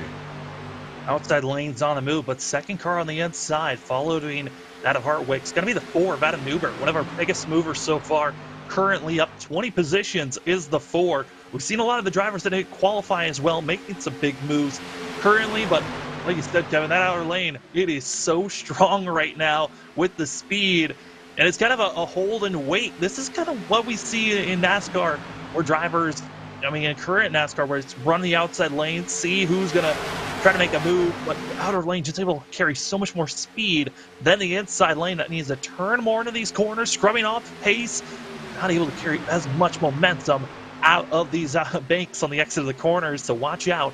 Or if more drivers get in line, which looks like they're doing so, as the 88 gets contact, stayed up a little bit too high, and just like that, Hartwick up back into the track, and no, Cody not, and others involved in that one. Oh, that is heartbreaking. Oh my goodness. This is one of those just let the car do its own thing and not try to avoid contact with anyone else. We're going to see it here. The 88 of Zach Hartwick just lets the car drift up on the exit of the corner instead of trying to hold his line. Also a little bit of shimming behind him. Gets into the wall. Trying to turn. Doesn't look like it based on that. We might have to get a cockpit view of the 88, but Cody not nowhere to go and involved in that wreck when looked like he shouldn't have been involved in this one. As we take another look at the steering wheel coming out of the contact, riding on board with the 88 of Zach Hartwick. And Kevin, this is one of those incidences that you hope you don't get involved with, but you're turning, and away they go. I'm shocked that, you know, he was able to turn up and get around those barrels coming out of there, but unfortunately, when he went to turn it left to get back square with the racetrack, he just drifted up into the racing groove.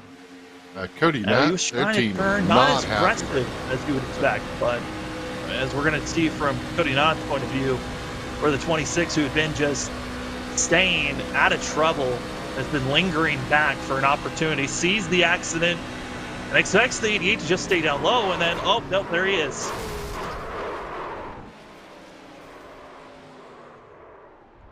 Yeah, and you know, I go back and look at that. There was a lane change from the 11 on the outside.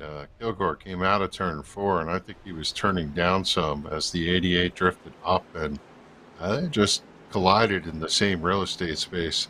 It actually bumped Kilgore back up into the groove behind the 43, and as we saw, mayhem behind. Some other drivers that were running well, that of Curtis Hedden's going to be also out of this race, and seeing some drivers involved in this big one that Cody Knott hoped that he was not going to be involved in this one. Zach Hartwick, who had been up front, trying his best to be aggressive and leading the outside in the top 10 for most of this race, now out of this thing, and Kevin, we're seeing the drivers dwindling away, but there are some names that we've seen be aggressive and run well in other racetracks that we've gone through so far this season. You look in the middle of the pack, we've got that of seeing Ted Wade, Joey Doucette, Keith Bradley, Stephen Thomas. They're 11th back to 14th, just lingering in the middle of the lead lap. Those are drivers that we've seen be very fast at other courses and try to continue with their consistency to have another good finish here at that of the Millings Restaurant and Catering 240 here for race number 6 at the iRacing Super Speedway. What did you say? Bradley's in this race?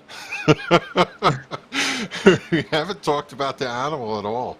And, you know, you got to feel for Cody Knott, you know, chilling, minding his business, and then all of a sudden gets cleaned out. It's so frustrating to run so many laps at this racetrack and be in the hunt at the end, only to have an unfortunate incident just take you out. But, yep, I think we're going to call the animal's name before we're done here tonight.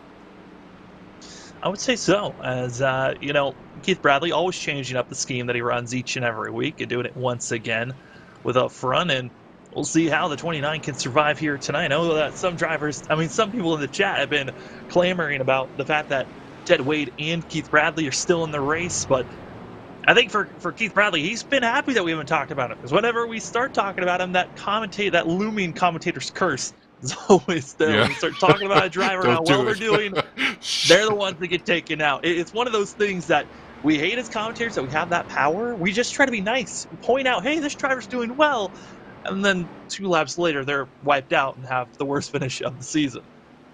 I kind of feel the strategy is to spread the wealth, right? And also, I just want to, you know, if we keep talking about everybody, we kind of get to explore and examine the strategy of it. And you know, okay, throw somebody else under. I'm longing for a Krispy Kreme donut, as every time I see Wigginson's truck go by. He's in 16th. We called him earlier. He ran a little bit up front and just kind of lurking back there. And you know what I had said to you is I think some of these drivers will physically wait till 10 to go before they try to show their hand. Maybe Wigginson's one of those drivers. I might even wait until 5 to go. I mean, the field is shrinking more and more each lap. We, again, start out with 35 drivers that started out this race. We are now down to just 19 on the lead lap, and I would say only about that of 17 that are still in a racing condition to potentially win here tonight. So there's still a lot of racing to be given out as the drivers are hitting the backstretch. Lights are out. We're going to have 13 laps to go when we go green. And big thanks again to all the amazing awards that have been here, as we've had our Blanchard Towing Pull Award given to the 33 of that of Matt Rutter, who sadly found himself being exited out of this race very quickly, and as well to that of the Sim Racer Hub for being in stage 1 and 2 sponsored there. Next one for the NAISCC Triple M Pulling Truck Series going to be the Butt Kicker Victory Lane, but who's going to be in Victory Lane here? We got 13 laps to go when we go green, and Kevin, it's that of Keith Haney, that of Brian Abbott. Those two have been up front, feel like all race long. The question is, who's been really the third driver? We now have Peacock, Stephen Gregory. They're starting to show their hands, but Dana Shepard in 5th. Good run for the 43 that's needed this type of a run. Let's see if they can get into the top 16 in points. But before we get there, we got to see who's going to get the win here for the Millings Restaurant and Catering 240. 240 miles are going to be ran here tonight when we get to lap 80. But who's going to be in victory lane to hoist the trophy? We'll find out as we are green. 13 laps to go. As it's going to be Haney, Abbott, your front two going into turn number 1. First gear, second gear, third gear, and fourth gear. Rolling in right now. Everybody hammered down through turn number 1, side by side. Nobody's made a move so far as they come out of the banking. Here comes Haney to cover up. He knows that outside lane is fast, so he's going to push up there and see if he can get the shove down the back straightaway. It's working for him so far. As driven all the way into the motor, as you see. What a great push he's getting out front. We're on board with the 78 of Keith Haney, and he also saw a little bit of a bump. The drivers have only issued the corner. That has been one of the scarier moments of what's going to happen, and kind of also terrifying having that Brian Abbott given this bump. The 82, you usually don't want to see a bump on that in the middle of the corner. You don't want to see it when you're in the middle of the back stretch or front stretch when you finally get these bumps.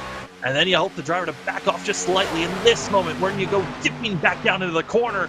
Right now, it is all that of the 78 and 82 on the outside. But Jose Luis Rivera, he might have been a driver that got a little bit contact on that last couple of incidences, but the 97 still back out on track, and helping that of Dana Shepard.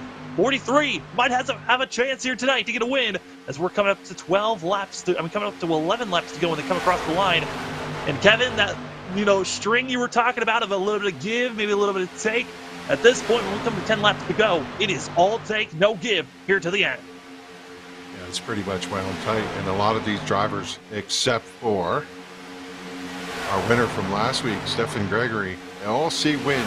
They see dollar signs, they see win, and every one of them would like to walk out of here tonight with a checkered flag. And I'll tell you, there is no space. You could tell when you get to that tight, wound, wide open, because every truck is physically almost pushing in nose to tail with each other going down the straightaway. Oh boy, it's going to be Shepard, Luis. A little bit of miscommunication on that bump that got the 43 out of sort, able to hold on for themselves, but I thought we were going to see another big one up front, able to hold on.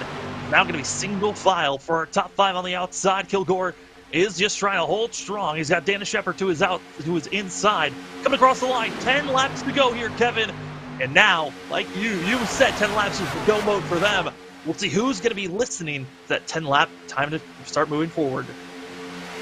Yeah, the bad news is that inside lane fell apart. Shepard was getting a push, and He got tagged by Rivera. Rivera backed out, let the side of the truck straighten the 43 out. Then he abandoned him, jumped to the outside. He just saw everybody cruising past, and well, we do have a player on that inside lane. Here goes the 86 of Kyle Hess to the bottom. He's going to carve right down there along the yellow line, see if he can make up some ground down there. He's got a little push, and he's got a good run out of 4. Kyle Hess, one of those drivers we haven't talked about all race long. Again, feel like it's always at super speedways when those drivers that lingered back for so long, for 80-90% of the race, they finally get that go mode where if their trucks are still alive, they finally start to take off, and you're starting to see that as well. The 4 of Newbert, as well as Keith Bradley, Steven, Ted Wade, all on the inside. Strong trucks that have shown that they've got speed at other courses. Well, you're seeing the 4 trying to push Hess, and Hess did not look comfortable with that bump from the 4. Yeah, at this point, you don't care. Push, push, push. You want everything you could get on that low line, and they're starting to get organized to come. And whatever the outcome of this race is, you got to give it to the Brian Abbott and Keith Haney duo. Those two on the outside have been formidable tonight. They've paired up, and they've run up front, and they've controlled this race. Well, if you were watching earlier in the broadcast, you were 3 wide, making some very daring, dashing moves for qualifying. It was open qualifying, and we're doomed to see the same picture that we just saw for qualifying, but now for race time. 3 wide potentially here, as that of Keith Bradley going to be thrown into the inside, and there he goes, hoping to get some assistance, and will do. Going to be that of Ted Wade as well as Steven Thomas, forcing it 3 wide, back there for 4th place and 5th place, and now it's on Kevin. They're making the move. It's go time. 1 to 7 laps to go. Our leaders are feeling comfortable in the high line, but everywhere else in the middle of the pack, it's 3 wide, potentially 4 wide at some moment. Our producer said he wanted to see 5 wide. I think we might have just had a glimpse of that coming down the front straightaway. Certainly we got 4 wide, and what's fascinating is we talked about give and take. You can tell just from the shot that every truck in the field that's in competition is in one shot, as they are 4 wide coming off turn 2. 4 wide back for 10th place, and it's going to be that of Stephen Gregory, who's stuck on the outer lane, finds a little bit more assistance with seeing our front 2 decide, okay, we're going to work with that of the 78 and as well of the 82, but it's 3 wide, and now up front, it's Taylor Peacock, that of Keith Bradley, Thomas Hess, and Ted Wade now all cracking the top 5 in a blink of an eye, coming to 6 laps to go. Drivers that were lingering back in 30th place, back on lap 5, they're now leading the race. Here comes that is Taylor Peacock. There are Bradley, Thomas, Ted Wade, Luis Rivera. They're all on the inside, and that is a fast-looking group of drivers. And the question is, what happened to that of Keith Haney? He's now trapped and mired in the middle of the group, back in 9th place now when he was leading this race for the majority of the run. Just learned a little something about this racetrack to put in the vault. As soon as that inside lane came through, the top lane fell apart, and the middle line came through. The top lane fell apart, and the inside drove away. Oh, they're shimmying Kilgore and others. A little bit of contact on the entry of the corner. Able to hold strong in the center, but those are the movements and battling you want to be careful of. Now, getting single filed up. It's rare to see 5 laps to go for these drivers, and they're single file. Kevin, it's the anticipation now. Who's going to make the move to try to go to the outside and start to wind everything back up to who's going to be making these big moves? Yeah, truck drives quite a bit different down here on the bottom. It's a different beast when you drop into the banking, when you come out. And who's going to win? I have no clue. But how about Wade sitting there? Has made himself a contender. Wade, Keith Bradley, both drivers making some solid moves. Also, Joey Doucette back in 8th. And oh no, Dave Shepard into Haney. And Haney goes sliding and flipping for a moment. We stay green for now, and there's the yellow striking. And just like that, a wreck flies. And Kevin with the new push it, trying to get only that of 2 to 3 laps into cautions and into yellow runs. This could potentially put us into overtime as we take an instant replay of that of Dana Shepard running low and just gets loose, comes up, and wasn't able to hold the line steady. Keith Haney involved in this one.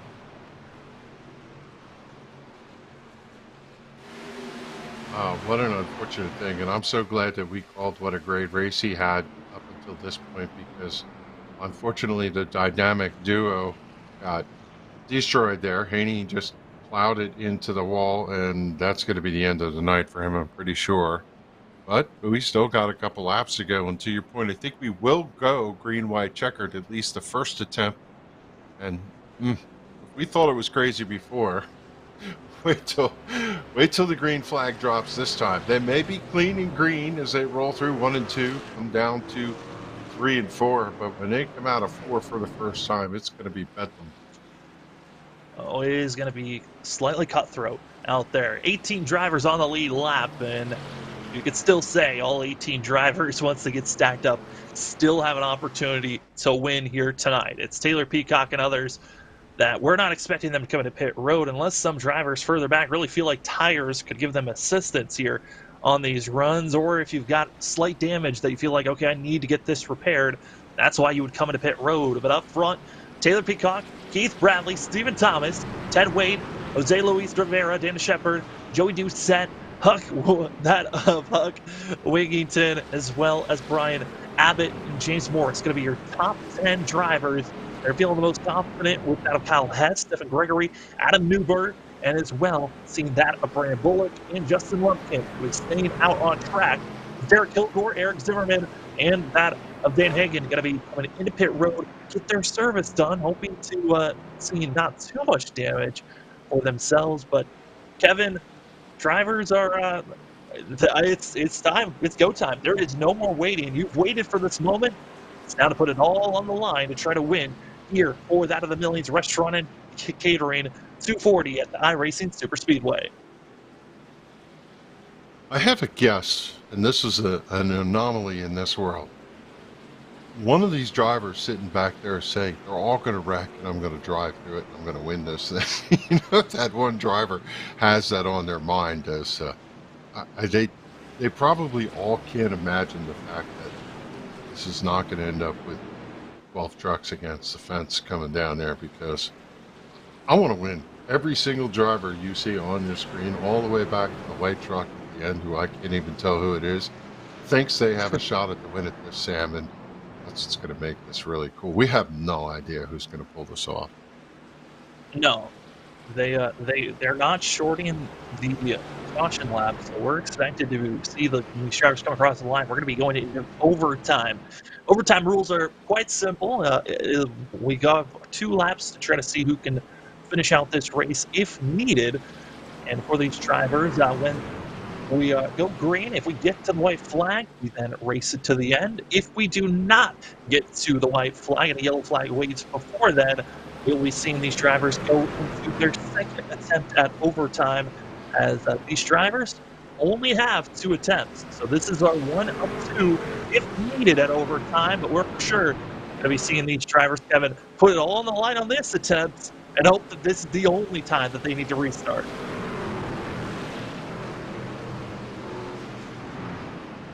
I was just having a moment of remembering Kyle Busch's t-shirt that said how expensive it is. Good thing these drivers don't pay a lot of money for these trucks, because we have destroyed probably almost half the field the here. most expensive race day t-shirt. That was it was a classic moment for sure when he posted on Twitter showing a picture of him wearing the t-shirt and the caution on the TV behind him. That was the final moment. That was a funny moment from Kyle Busch. But for these drivers, luckily they're on the virtual side, so there's no other extra expenses on these trucks. You just go on to the next race. But you know that for a lot of them, this win is so important. For drivers that have had poor runs, some that have come in late into the season, they want to get this win. This could be putting you either in or out of the playoffs potentially if you do not have a great rest of your regular season. And this is only race 6 of 14 in the regular season before we have ourselves playoffs. Those playoffs are just right around the corner.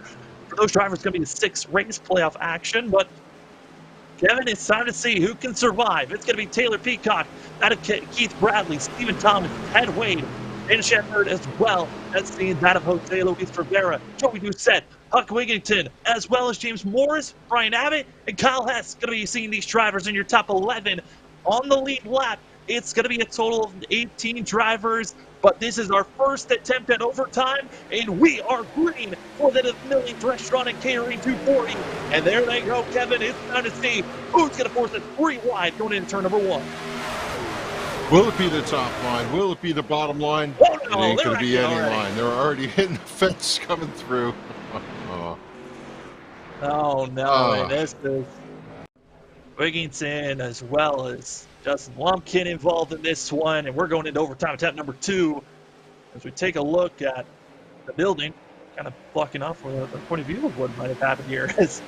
See that Wigginton a little bit slower on the restart, not really jam-packed, and gets squeezed in, and that's just a poor shift, and now going to be involved in that 161. Last week's winner, Stephen Gregory, also involved in that thing, and Kevin, that looked like either a missed shift or someone just not wanting to get as close to the driver in front of them for the 0-0, which made everyone else react behind, recognizing, hey, this could be our one and last attempt.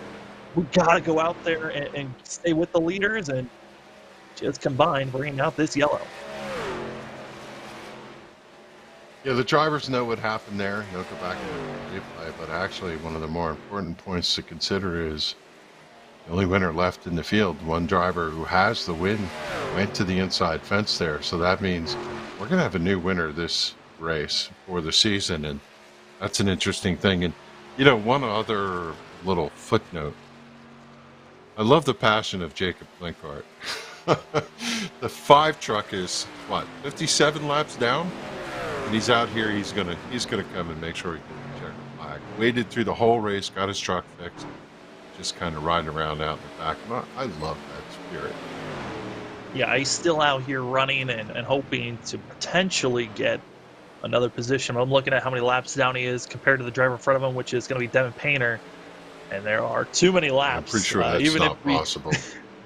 Yeah, I think he's going to be about 3 laps shy, even if Ceremonial. when we go green again. Ceremonial, Seth. Yeah, I mean, he's staying out there, putting in the motivation. As Blinkhart was going to finish got the best seat in the house, right? He was now tagged onto the back of the field. Position, so there's going to be a good run for the 5 overall. But up front, it's going to be that of Bradley, Peacock, Wade, Rivera, and Tom's going to be your top 5. Going to get ready to get racing here. But with that incident coming out here, Kevin, drivers that were now, we still have 17 drivers on the lead lap, but raceable machines, I would say, we're down to probably 14 of them. Yeah, and the way this caution came out, the drivers didn't even turn down into the banking. I don't even know if they were all the way through the gears, so pretty much just going to re-rack them in the order they were in. I was beginning to say as that incident occurred that what would be fascinating is to see how the lines form. Whether drivers will gang up, go to the high side, go to the bottom. Some drivers who are left out in the back there will charge the middle. It's almost like sand sifting through rocks. You go where they ain't, and you try to see if you can get yourself a run and get yourself sneak a victory here at the end. And, well, watch them try it all over again. Well, Keith Bradley is in the lead with that of Taylor Peacock.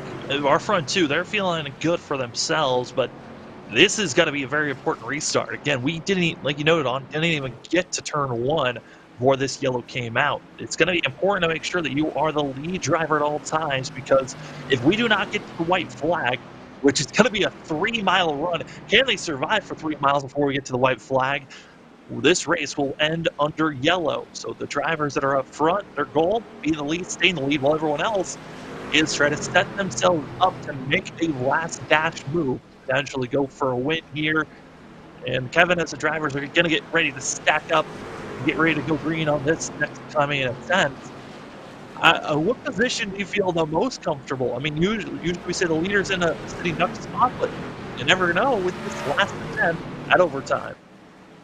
Yeah, second and third, I think, is the best place because you can take advantage of the run. You know there's going to be some blocking. So second jumps up, first blocks second, third can pick the free lane and go for the charge. And, there's got to be 2 objectives here.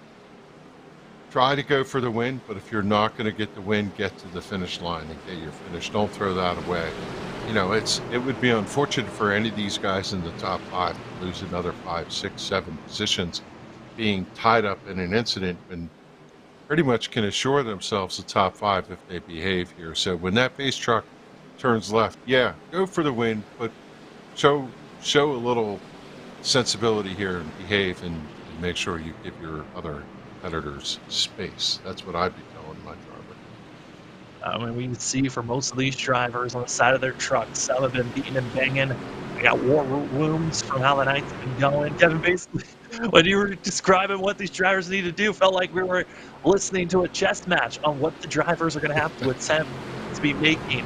Who's going to deep right, who's going to deep left. The field is backing off, letting the pace truck pull away before they get rolling because they're waiting to make sure that they are on the loud pedal.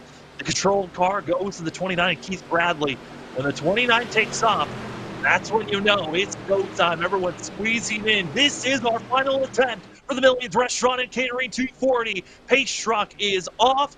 It is go time for these drivers as the 29 waits, lingers until it is the perfect time to go. You're already seeing the drivers trying to put themselves in the best spot when they get onto the throttle. And we are green here at race number 6, iRacing Super Speedway. Who's going to get the win here tonight? We'll find out. We're either going to finish this race under green or under yellow. It's going to be Keith Bradley with the best launch for himself. And they are already starting to single file, Kevin, for 1 and 2. Yeah, a little bit of a tactical move by Bradley, bringing him down slow. It stacked everybody up, and then when he started to drive off, everybody was pretty much at the exact same pace. Coming down the back straightaway here, nobody has a clear advantage. A couple trucks jump to the outside, but right now, well, look up front, side by side for second, and as they drive into the banking, where's it going to go? Hard to say. Those 2 trucks on the outside are at a bit of a disadvantage. Taylor Peacock was hoping to be finding a little bit more space with that of Stephen Thomas. Not able to do so. Again, we need to get to the white flag. If we get there, we then race it to the end. Gloves on the front. It doesn't matter if you're wrecked. And it is there. 1 more lap to go. As it's your 1 to go here on that of LSRTV.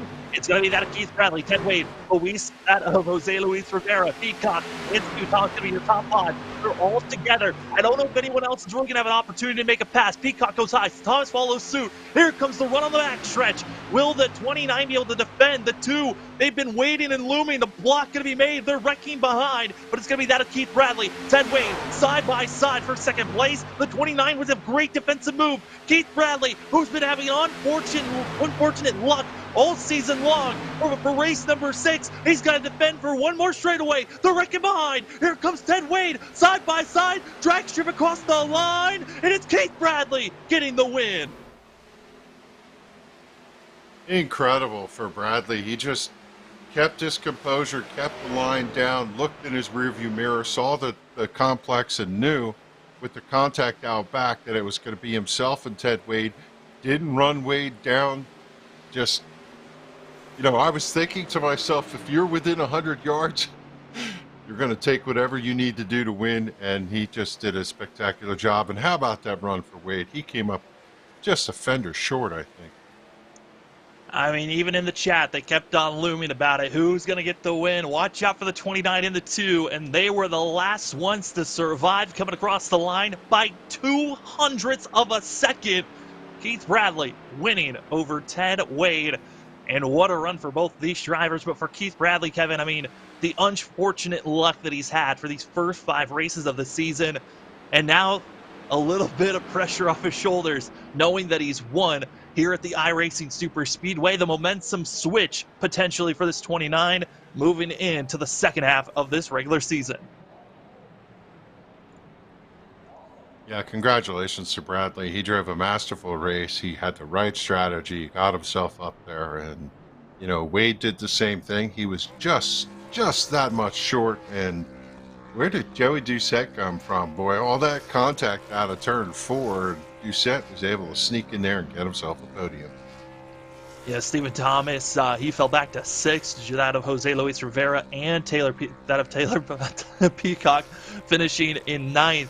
Both those drivers were hoping to finish in the top 5, and all 3 of them finish outside of it, as a beautiful burnout from the 29 brings us to victory lane for these drivers, and what a run it was. Getting the win here tonight goes to the 29 of Keith Bradley. Ted Wade going to finish in 2nd, with Joey Doucette in third place. Those top three going to be in the booth later on for our post-race show, with that of Dana Shepard finishing in fourth place for the 43. Kyle Hess in fifth, as well as seeing Stephen Thomas. Brandon Bullock, who just was surviving here tonight in the 17 after being involved in some late incidences, comes away with a seventh place finish, with Jose Luis Rivera, Taylor Peacock there wrecking, come across the front stretch, forces them back to 8th and 9th, with Eric Zimmerman, another very damaged vehicle, coming away with 10th place. Adam Lubert kind of lurked out back, never really had that strong of a run, but he got 11th out of it tonight. James Morrison, the 47th, 12th, lucky 13th for Brian Abbott after running up front almost all night long. Dane Hagen in the 39, going to come home 14th. 15th spot for Derek Kilgore. Good run for him tonight, but not the result he earned. 16th starting or finishing for Huck Wigington in his initial race. He and Kilgore were one lap off. 2 laps down was Adam Cantwell. Stephen Gregory's finished his race behind pit wall in the 61. 19th spot for the 87 of Justin Lumpkin. All of our drivers who had high lap counts coming into this race got lumped tonight. 20th, the 44 of Logan Quinn, 6 laps down. These are the rest of the drivers that were not able to finish out tonight. A great strong run through that of stage 1 and stage 2. Keith Haney going to be coming away with 21st position. Luckily, he got those bonus points, so won't have the worst day possible. Zach Hartwick, who unfortunately was bumped on the exit of turn 4, going to be involved with that wreck, and as well with the 88s incident, collecting Cody Knott, finishes in 23rd. With Blake Lothan, Curtis Haddon, as well as seeing that of Brady LaBeouf, Chris Cinnamon, Raul Meza, that of Tori Thomas, as well as Devin Painter, going to be finishing out our top 30, with that of Justin Klinka, with Jacob Lumkart, with Matt Rutter, our pole sitter, as well as that of Jeffrey Sickles, Ed Osborne, and that of Robert Richards, finishing out our 35 drivers that raced here tonight.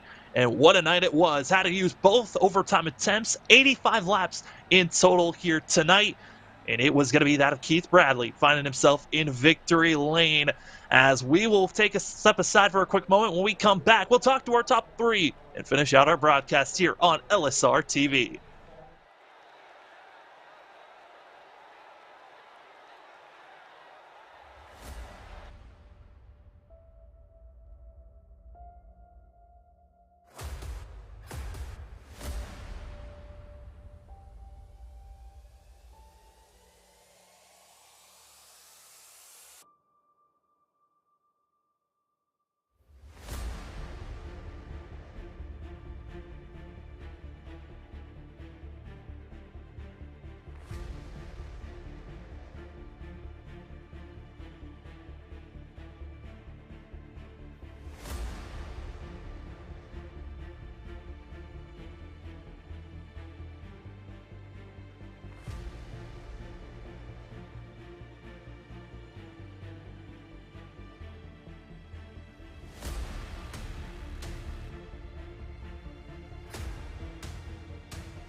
Well, I didn't have to wait for too long. Drivers already ready to get up in the booth and talk with us, as it is the NASRA Triple M Pulling Truck Series, race number 6 here tonight for the Millings Restaurant and Catering 240. Starting things off, we'll go to third place. We've got ourselves Joey Doucette. Joey, yeah, we're a driver to factor there, it seemed like, but a third place finish after the calamity up ahead. Oh, man, it wasn't an exciting finish. Oh, and I think I was going to finish 7th. Had a couple of damages, got in a couple of wrecks. It was just a fun race overall. I love coming to iRacing Super Speedway. I just like the running with the group of guys too. So, I mean, all in all, it was a good night. Hey, Joey, quick question for you. Yes, sir. How much did you study the strategy of this race out your windshield? A lot, because at first, if you watched me at the start of the race, I started in the pits because I figured we were all going to go crazy.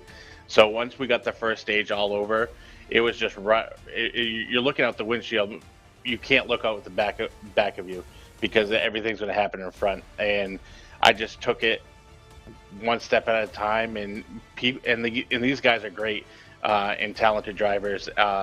We only had a few mess ups, so you had to think it was going to go green and hope it was going to go green, but unfortunately it didn't. But it was a hell of a ride. Yeah, I mean, Joey, watching these drivers, especially late, we knew the tensions were building with everyone bringing out these yellows. How hard was it to try to avoid any wrecks that were in front of you and just react fast enough with how fast these drivers were running? It's so hard to react because the speeds that we're going, you're bouncing off the wall. You're going straight up, the banking, and you're hitting the wall, and then you're coming straight back down, flipping sideways, and it's just one heck of a mess. I mean, you're bouncing off the wall at 200 miles an hour, and it's hard to avoid. You're either going down on the baking or taking the grass in the corner, or you're taking the low side on the backstretch.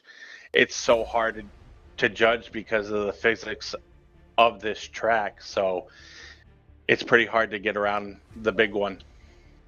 Well, you did survive enough, coming away with third place finish here, Joey. Before we let you go, the floor is yours for any shout-outs. Just like to thank my team. I'd like to thank Brady, you guys, Warrior Raps Racing, No Sweat, Pulse Poppers, Butt Kicker, Breams Bugs, Ames Oil, all of them, my friends, my family. It's just great to have the support behind me and doing something that I really enjoy. And it's always a pleasure to talk to you guys. That's going to be Joey Doucette in the 16th, on away with a third place finish here tonight. Congratulations, Joey, and good luck next week going to Las Vegas. Thank you so much. You guys have a great night.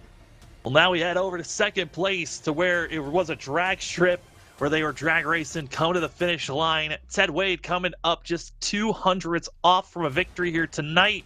But Ted, it certainly was a surprise for us at moments. You had a good qualifying run, dropped back with that of Keith Bradley, and found yourself up front with them. How was it climbing through this field and being side by side across the line? Oh man, it was total chaos. We kind of had a strategy going into this. We wanted to stick together, hang out at the back. We lost one of our teammates there at the beginning, and we just didn't know when to go. We wanted to go. We'd take off. They'd get all crazy. We'd drop back, and finally there at the end, Keith, he was ready to go, and I told him I'd push him as much as I could. Yeah, Ted, everybody wants to win, and to come up that short, you really wanted one in the win column, but it sounds like you were working with Keith. I guess you'll take that. Yeah, we'll take second out of here. That was a good finish. I was a little skeptical about coming to this track. I've never really raced it. I don't think Keith has either, so we didn't know what the ball game was going to be here, and I wasn't even going to try to race him to the line, and then once Jose and they started wrecking behind us, I had to give it a shot. It was a good shot. It gave us a good thing to watch there at the end. How was it, though? Like you said, not a new track for yourself, but how was it trying to recognize all the new aspects that the iRacing Super Speedway track brings you? Oh, man, it's totally different from anything else you'll race all year. The banking at this place and the speed you're carrying is just unreal. Well, Ted, you came away with a second-place finish, going to be tied with your best finish here this season at Dover. And what a way to come across the line. Again, 200ths off. And before we let you go, the floor is yours for any shout-outs. Yeah, thanks, man. I just want to give a shout-out to Racer Apparel, Over the Top Designs, Bruzy Racewear, Upfront Motorsports, Triple M Pulling, NASRA, LSRTV. You guys are great, man. I love watching these broadcasts after we're done. And give a shout out to John Hedrick over there at Over the Top Designs. He's put us together some sick looking trucks lately. Well, Ted, it helps when you guys put on shows like you just did here tonight for us to have fun up in the booth and give you the best show here on LSR TV. Ted Wade in the 2 Machine comes away with second place here at iRacing Super Speedway. And now we head to the Butt Kicker Victory Lane, where we have that of Keith Bradley up in the booth. Keith, we weren't talking about you much, trying not to give you that much of a commentator's curse, but you come away after the misfortunes you've had for most of this season, and you finally find yourself a victory lane. How are you feeling after tonight's race? Oh, man, that was exciting. If you guys didn't like that, then I don't know what else we could do. Yeah, it felt good to get the win, have Ted pushing me.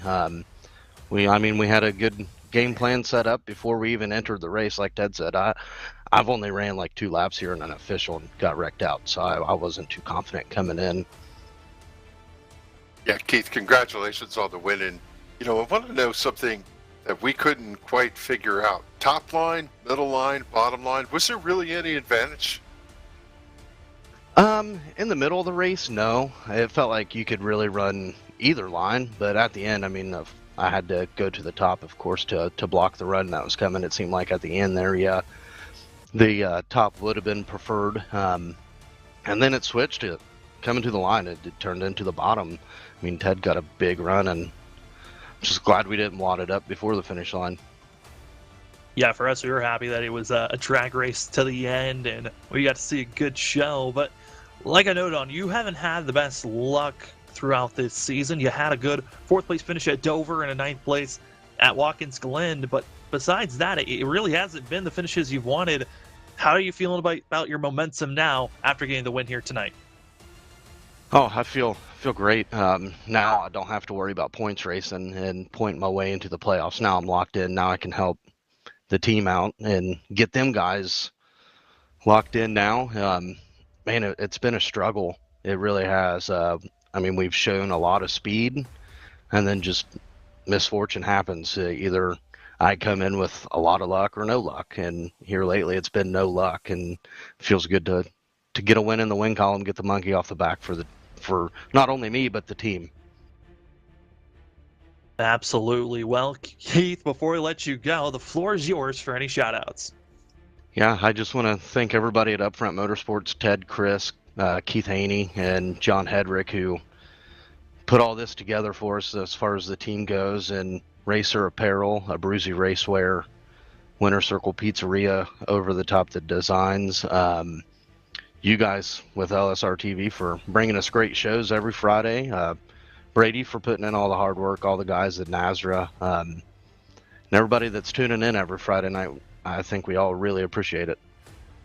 That's going to be your winner here tonight, the 29 of Keith Bradley, getting the win at this of the Millions Restaurant and Catering 240 at the iRacing Super Speedway. Congratulations, Keith, and good luck moving forward in the rest of the season.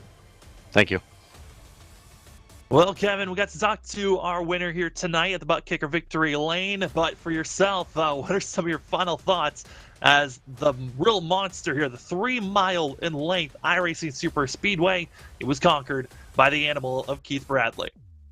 Yeah, I think you could tell the excitement every time we slide behind the microphone to cover a race at this venue, which is in virtual Massachusetts, I guess.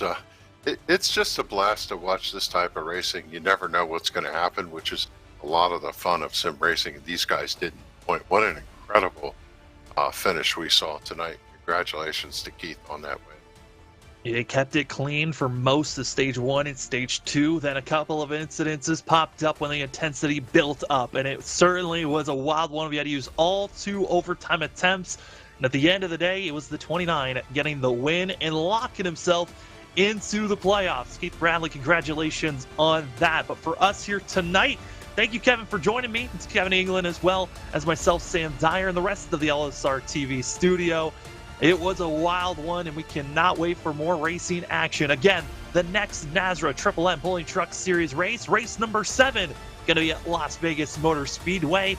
That one's going to be just as entertaining as here tonight. Still similar pack racing at Las Vegas. Tire wear is going to be a little bit more important. Fuel mileage could be also a little bit more important. And great racing action, like always, here at NASRA on LSRTV.